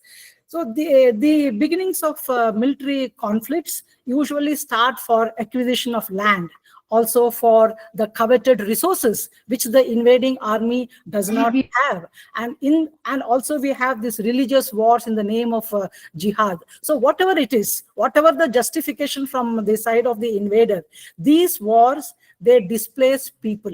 There are refugees. They disorient families. Families are separated. What for? For a few pieces of land or this thing. And we also find that politically this will lead to formation of countries, new countries, which may also become very powerful.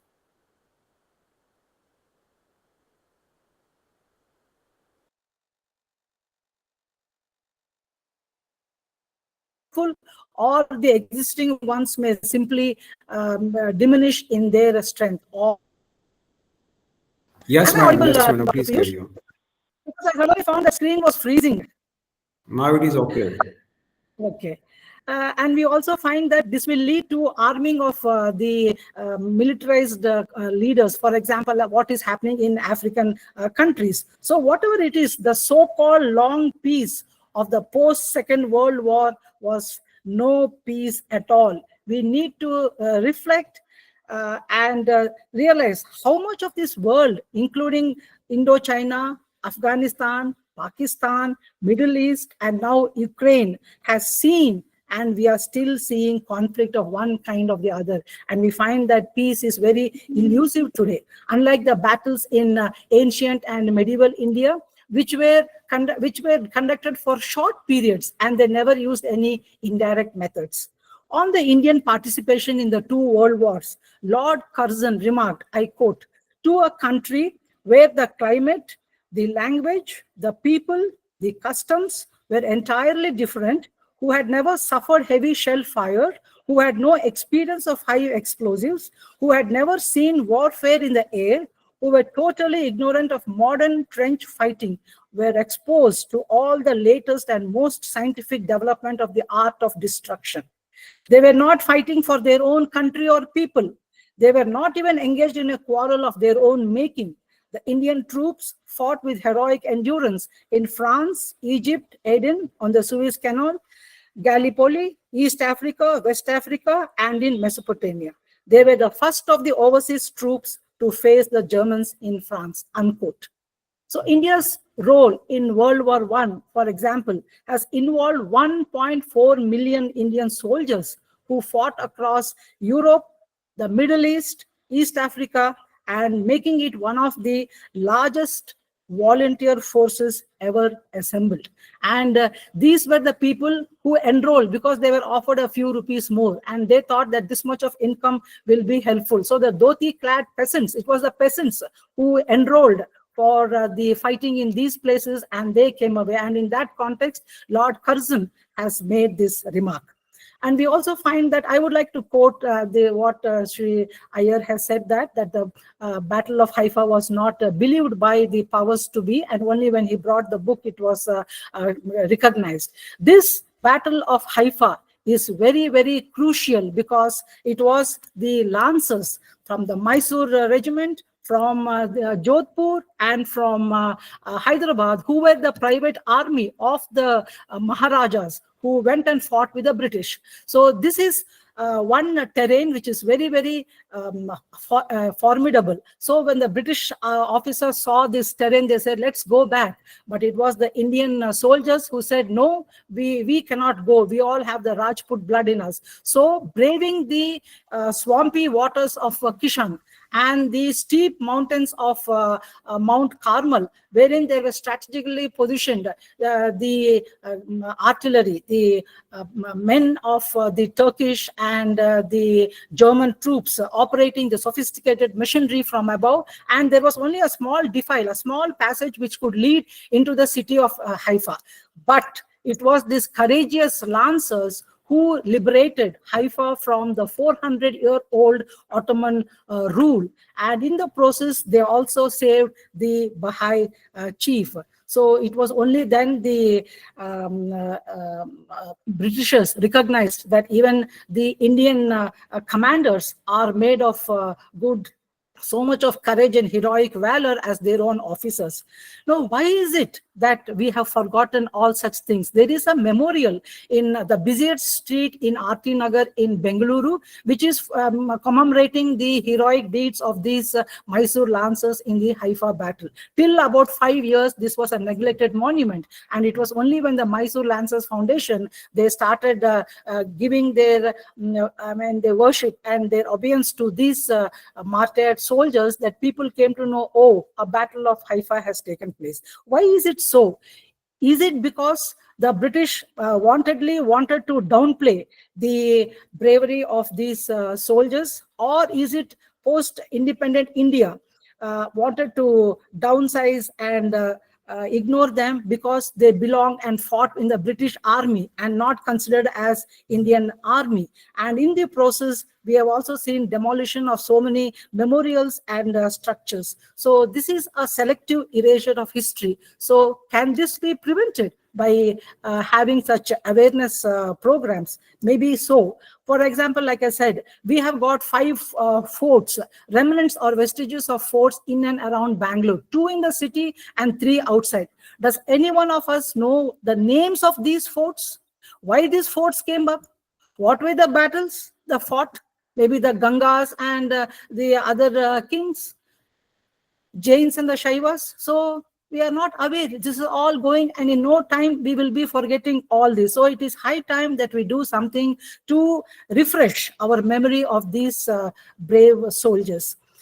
Not only the personal, but even in earlier times, and also till about a few years back, the animals were the only mode of navigating either the steep mountains, the coastal waters which was infested with malaria, or even the wastelands, deserted lands, and also many other different difficult terrains of the country. It was these animals that would carry ammunition, wounded soldiers, food, and medical aid. And when these were wounded, unfortunately, they were shot on the battlefield because it's very expensive to bring these wounded animals back. So while history focuses on human heroism, the stories of our animal companions and their loyalty is often overlooked. Can we do something so that these are also mentioned and we remember them? Over 16 million animals served in World War I alone for transport, communication, and companionship. Because when there is a trauma, it is these animals who also help in their mental stability of the soldiers, because they are in alien land. At least these animals, they will only give you support and succor. So there was a loss of 60,000 animal dead in World War I. And I also would like to say that the torpedo, which is very widely used even to this day in the Ukraine war or even the Israeli war, it is a mine clearing device which was invented in the Madras Sappers headquarters based in Bengaluru in 1912. So do we know this? It was also filmed in Saving Private Ryan, wherein the soldiers say, bring the Bangalore, bring the Bangalore. So this is also, do people know, do the Bengalurians know that this is the contribution that we have made in a positive way in the war field? And also coming to the animal, I forgot to mention that there is the Amrit cattle. It was a regiment named by the Maharaja, and it consisted of 3 varieties of breeds of animals, the Halikar, Chitaldurg, and Hagalwadi native buffaloes. So these buffaloes, they played a very defining role in all the 4 Anglo-Mysore wars, and they were sent to World War I, and 230 of them were also sent to fight in the Afghan wars. These were very sturdy animals who could cover 30 kilometers in a day, as compared to the 10 miles the British retinue would do in a day. So this was the strength of these animals who helped win the Second Anglo-Mysore War especially. From ancient times, we see that the wars is central to all cultures. It is reflected in the Indian epics and also in the Sangam poems and the list of happenings our earlier speakers spoke about, where it was fought. And we also find the transcriptions on the inscription stones. So these transcriptions on the inscription stones, maybe if you go to the local level, it is called as the hero stone or Veerakallu. So it is the bravery of the local hero who fought in the war to ward off the enemy so that they retain their cattle. In older days, it was the cattle which was of so much of import. So you find that recording happening in those Veerakallus. And we also see the valor of the war recorded in the travelogues of foreign visitors, and also in as visual representation in our paintings. If you take the Mughal emperor's Babar Nama, Jahangir Nama, just a minute. So if you take in any of the personal writings as seen in the Babar Nama or Akbar Nama or Jahangir Nama, they're all embellished with the illustrations that collaborate the royal narrative of these battles. So wars thus play a very important role in world politics, nation building, and public opinion swings. Little in social and political life goes untouched by war. Let us make a genuine effort to spread peace, solidarity, brotherhood of man, maybe in our concept, dharma. But when people are misled and say it is a just war, there is nothing like a just war. A war is a war. And it is only peace which is just. And it is this peace that builds bridges connecting one another. And this is not an improbability at all. The suffering ceases when life becomes meaningful, one of love, compassion, and brotherhood. It is through the spirit of sacrifice that one can look beyond oneself and find peace. Jai Hind, and thank you, Peeyush ji. Thank you very much, madam. And we have just raised the caution of potential causes of conflict so as to prevent further wars and to have peace. And you also reminded me of a remarkable paper presentation in the conference organized by Mohanlal Sukhadi University, our own department, me being the convener on the animals in the history of South Asia and your paper on the animal in the battles. Thank you very much, madam. And you just made a mention that forts of Bengaluru, not only the forts of Bengaluru, but many such forts needs to be conserved. And more important, the history of war should be taught in various universities as a compulsory syllabus in the history. In one of the papers of post-graduation, it can be done and it has to be accepted. Thank you very much, And madam. I think you should make a beginning in your university, Dr. Peeyush. Make it a 3-credit course. Surely, madam, surely we will do it. When I become head of the department, it will become more easier for me. Okay. Thank you. Yes. Now, moving towards our next speaker, Dr. Poonam R.L. Rana. About Dr. Poonam R.L. Rana, she is Associate Professor at Central Department of Nepalese History, Culture and Archaeology, Tribhuvan University, Kathmandu, Nepal. She was invited as visiting scholar to Sichuan University, China, Hunan Minjo University, China, Tibet University, and National University of Singapore. She has numerous articles in reputed journals and books like Nepalese ethnic costumes and ornaments, ancient polity and political history of ancient Nepal, foundation of organized political system in Nepal and history of Lichavis, and many more. She is presently the life member and Deputy General Secretary of Nepal Heritage Society 2. Welcome, madam.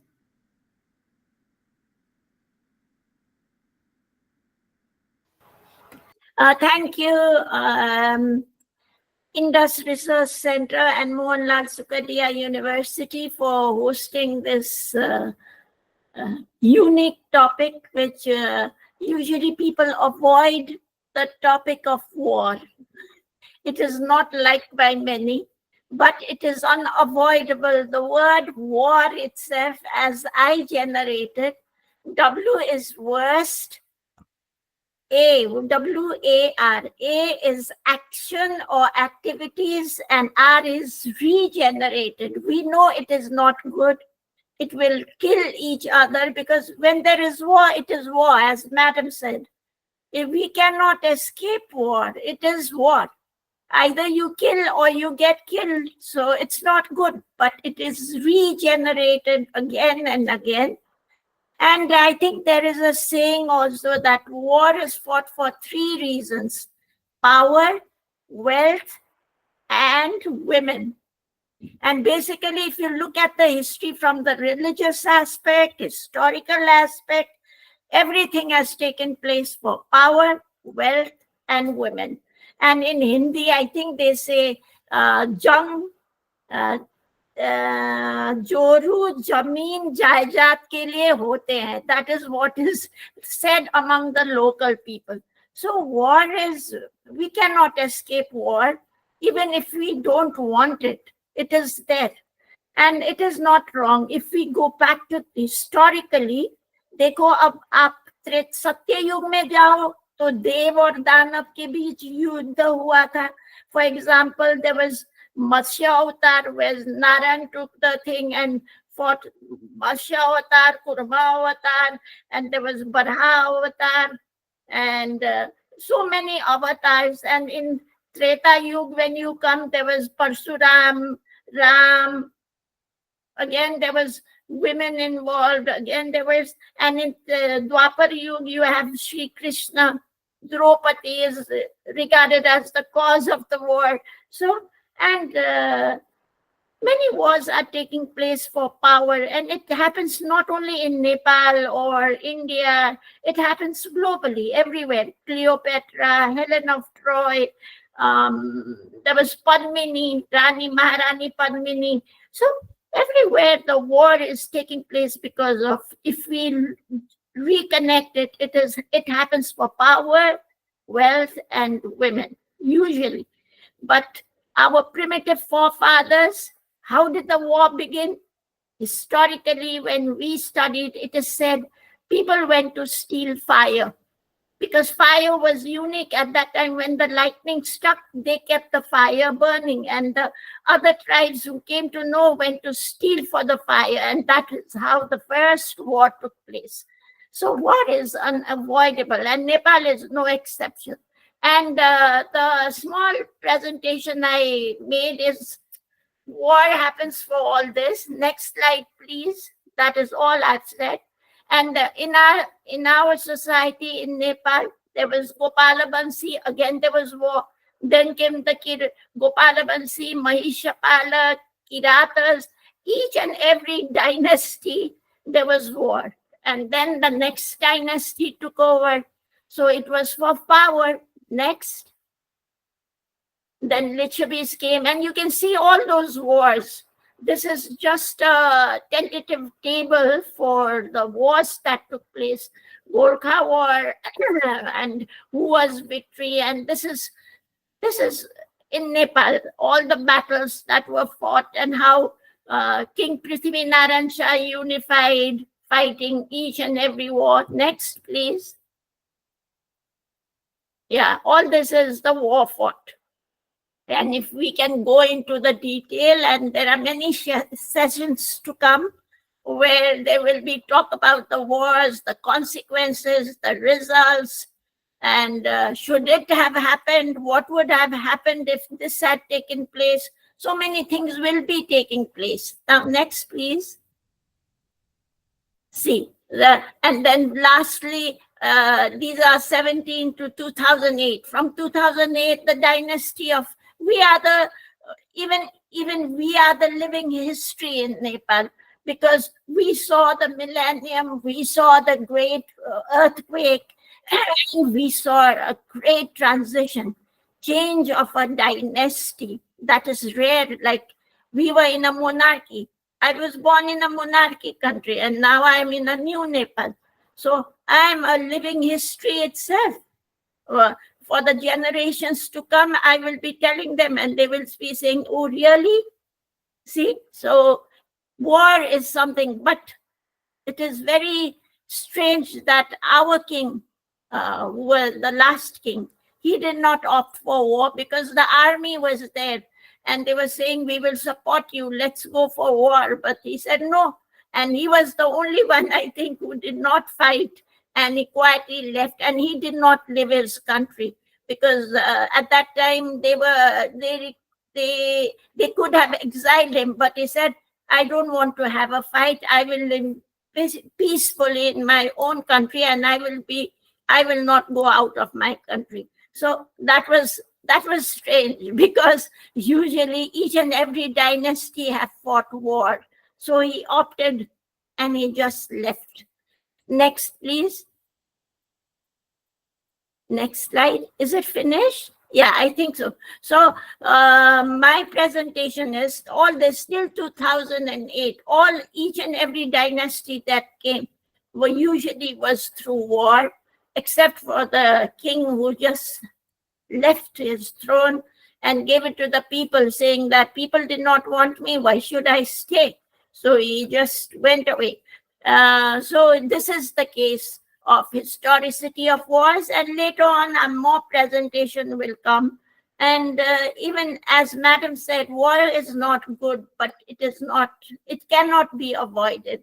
So we all would like peace. And now people are joining army for devotion of their country. And now it is their bread and butter. Like me, teacher, I would not like my educative institutions to close, because it is my bread and butter. That is how I survive. And for the army, it is because they are hired as army personnel, their bread and butter are running. So this is life, I guess. Though we opt for peace, war cannot be avoided. Thank you.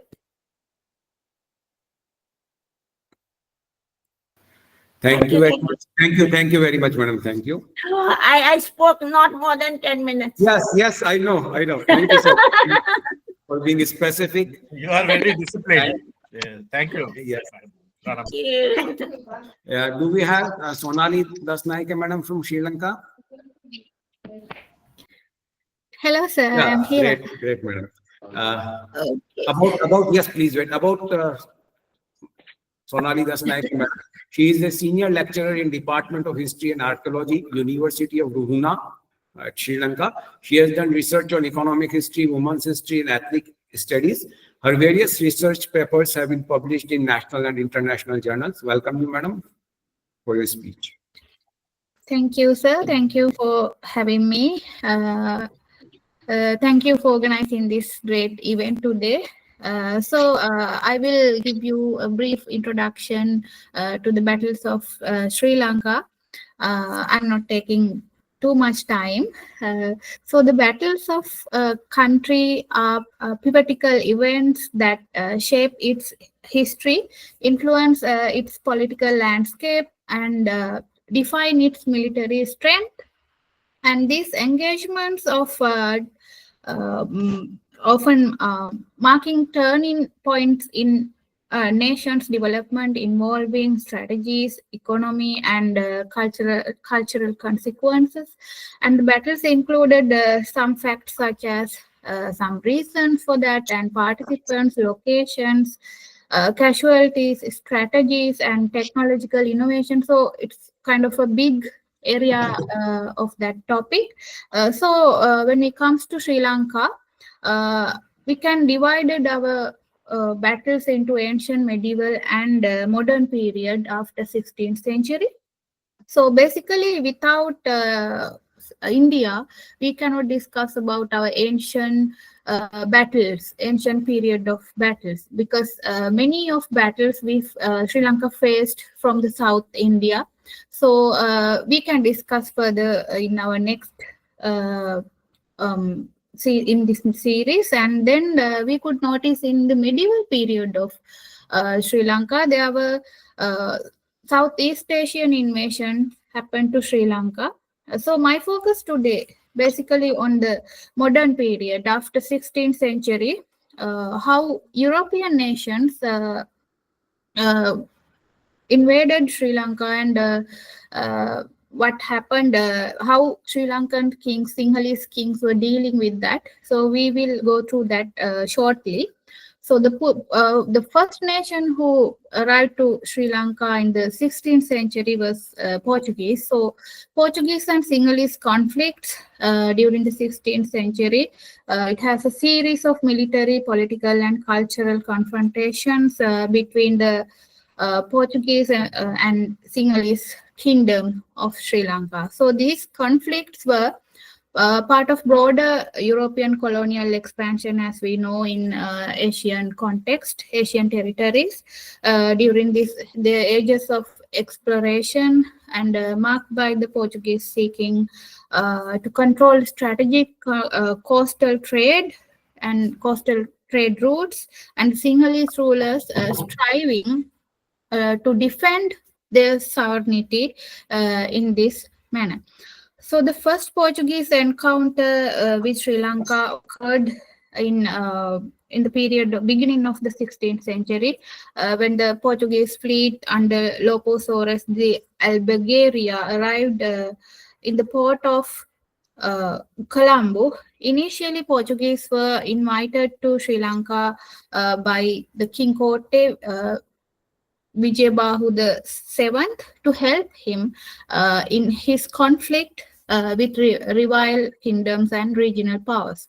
So here are some key events within these Portuguese and Sinhalese conflicts. We could notice that there are few battles, like most famous Battle of Mulleriya.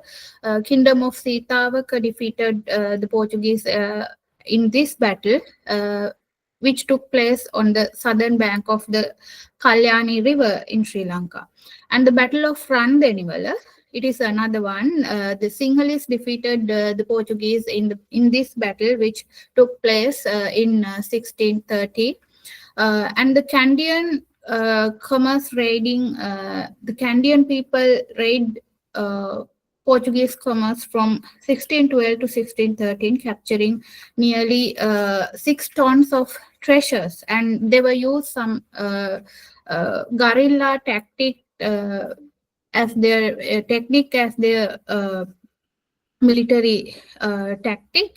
And the Portuguese were eventually expelled from Sri Lanka in 1658 because of the victorious wars that faced by the Sri Lankans and Sinhalese kings. And also, after 1658, the Dutch took control of the island, half of it, like the coastal area. The Dutch and Sinhalese of Sri Lanka were involved in several conflicts, same as Portuguese. These, especially with the Candian Kingdom, Dutch had many wars, like in 1670s to 1675, and Dutch sought to expand their territory, and the conflict involved the French, and the Dutch were successful in their objectives. And then at the 1764 to 1766, Dutch East India Company occupied Kandy and gained control of the entire coastal territory of Sri Lanka.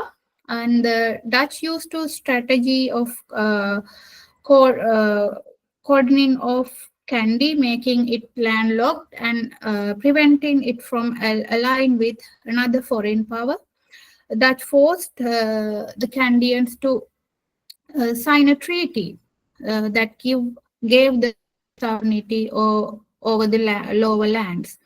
And the British, British and Sinhalese conflicts were confrontations during the British colonial era in Sri Lanka, commencing in the 16th century post-conquest, and British control culminated in 1815 with the annexation of the Candian Kingdom, the last independent kingdom, Sinhalese monarchy. And this conflict featured Sinhalese resistance against British colonialism, economic exploitation, and political domination. So following the Candian Kingdom's annexation, significant resistance emerged in 1818 from the Candian Sinhalese who had lost autonomy. And the British administration unpopular policies included alternations and to the traditional land tenure system and the promotion of Christianity. So the 1848 uprising represented a pivotal resistance in colonial Sri Lanka, driven by social and economic discontent related to British land policies, taxations, and labor practices.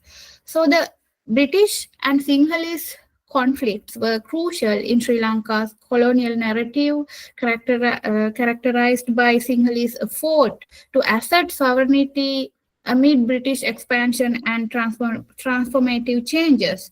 The Candian Rebellion, the 1848 uprising, and other resistance efforts underscored the significant tensions between British and Sinhalese, ultimately fostering nationalist identity essential for Sri Lanka in independence in 1948.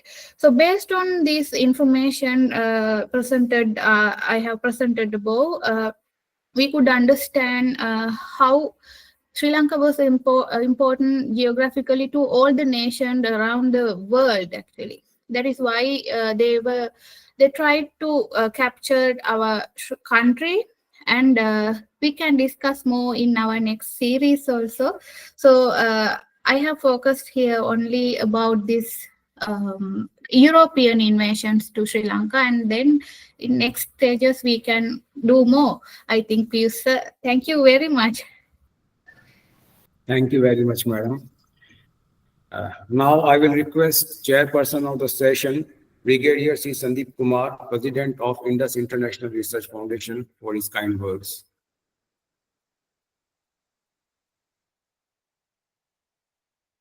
Thank you, Dr. Peeyush. It had been a very nice start to the subject. The way the speakers have expressed their views. Brigadier Prem Singh Basnyat, Sri Ravi Kumar Aiyar, Dr. Shankar Kumar, then our advisor, Air Marshal Anil Khosla. Everybody has given some thoughts for us to develop on further to make sure that the subject is covered well in the year-long webinar series of ours. The very most important thing I would like to highlight a couple of points here. It's a fact that economy, military power, and diplomacy go together to ensure peaceful sustenance of a country. Wars are fought. Reasons were given very land, get the resources, and get control of people, and various things. If you see, Britishers used us. Used all the resources, used our people as soldiers to ensure that their country is, their east, the sun never sets. That was the thing which they had made. And after the two world wars, they gone down, and what is the current condition? It's going from bad to worse, and how it's going to happen. So along with that, I would just like to mention the idea of India. Dr. Shankar brought out very, very important points. The idea of India getting independence. That's a very good subject to start with. How it came. Was it non-violence, or was it something else, or was it that Indian military people had done mutiny at various places? Then the idea of non-violence, right and left wing. These all points which had come up from Dr. Shankar is an important aspect while people come out with various conflicts and various war. These can be further discussed. The right and left wing, everything is there. It's, after all, it is human nature. Somebody is right, somebody is left. It is basically personal ideas and personal things, and they want to have more supporters with them. But in right or left, everybody wants a land, everybody wants comfort, and everybody wants to be, together. Pacifist narratives. That is another aspect which has come up. Actually, we were driven into that pacifist narratives by various people who wanted to dominate us and ensure that we are coolies for them, we are workers for them, and that is how the history, if you read it, pacifist narrative was given to us. Indians were never pacifist. Of course, the battles were fought in India by Indians only when it is required. We said we never believed in this thing, but we will make it in such a way that battles will be fought if required to ensure our sovereignty and ensure economic sustenance of us. While we believe in non-fighting a war, but does not believe in submitting to aggression in a pacifist narrative. That pacifist narrative is somebody is making that we are now learning. I've already said economy, military power, diplomacy should go together as far as to ensure wars are not fought. It's very important. And I would just like to say the way things are developing, we are developing into non-contact warfare. Contact warfare was, we all discussed about contact warfare. We all discussed about various things coming up. How the world is going from contact warfare to non-contact warfare. Nobody wants, because many of our adversaries are, there is no manpower there. There is nothing. Contact warfare means there is so much of death, so much of loss of manpower, so much of loss of economy. So this non-contact warfare is the future. There are many lessons which can be taken from the past wars of, be it medieval, be it ancient war, medieval war, or the current wars. So we have to be prepared for the non-contact warfare.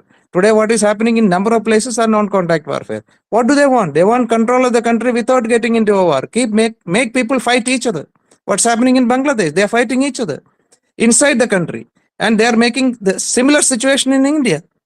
They want to make, they want on the basis of religion, on the basis of, caste or creed or whatever it is. And in most of the places they are going to, and especially the small countries, they will ensure that, Dr. Poonam has said, how things changed from communist to how the king had to leave. The communist people came and this thing. So they are fighting among each other. So this is the future war is going to be non-contact warfare. For the adversaries will do everything to ensure without fighting a warfare, control the country, control the economy and everything. So that is what's going to happen. The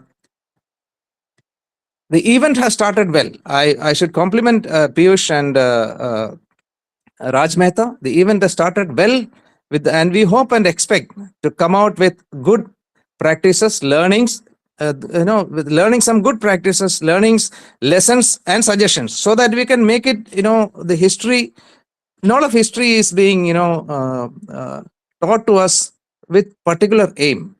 And that was the way it was, our history books have been, the correct history probably was not taught. And what actually happened on ground in various places was not actually taught to the people, like Dr. Githa has brought up. So these aspects can be brought up, and a lot of lessons have already come out in this. And when you go into details of all this warfare, I'm sure things will come out. And I will not extend because we already had overshot the time. And wish you all the very best. And thank you for coming and giving this fantastic presentation. The Indian subcontinent is well represented by Nepal and Sri Lanka, and I'm meeting we'll have more people from Indian subcontinent, which starts from Thailand or Burma and coming up to I would say Afghanistan. Thank you very much. Thank you very much, sir. Now, do we have Colonel Madhavan, sir? You want to speak something? Colonel Madhavan, sir? Are you linked? Okay. Now for the thanks on behalf of Indus International Research Foundation, I extend my thanks and gratitude to our Chief Guest, Shri Ravi Kumar Aiyar, to our guest of honor, Brigadier General Dr. Prem Singh Basnyat from Nepal, our keynote speaker, who has given various dimensions, Dr. Shankar Kumar from Delhi University, our distinguished guest, Dr. Vivek Bhatnagar, our guest speakers, Dr. Shri Krishna Jugnu, Dr. Githa Badikillaya, Dr. Poonam Rana from Nepal, Sonali Dasanayake Madam from Sri Lanka, our chairperson who has joined us from Prayagraj, very enthralling. The Mahakumbh is happening there, and we do want to join you, sir, soon. President of IRF was given thoughtful things to us. And also to General Secretary of IIRF, Group Captain R.S. Mehta. My thanks to the military personals, faculty persons, scholars and students who have joined us. And definitely, we will learn from you in the coming webinar series when you will present your research papers. And I have put a link in the chat box. You can just fill the form for further joining us. So, and our first talk will be on the Mahabharat. That will be on 31st January, 5 p.m. The topic sent by Dr. Suchita Gupta Madam is Mahabharat, the zenith of formation of strategies in Sanatan warfare. So wait till 31st January for the first webinar of our series. Thank you once again. And again, greetings of the Army Day and greetings of our Foundation Day, Indus International Research Foundation. Bye. Good night. Good night. Thank you very much for the participation.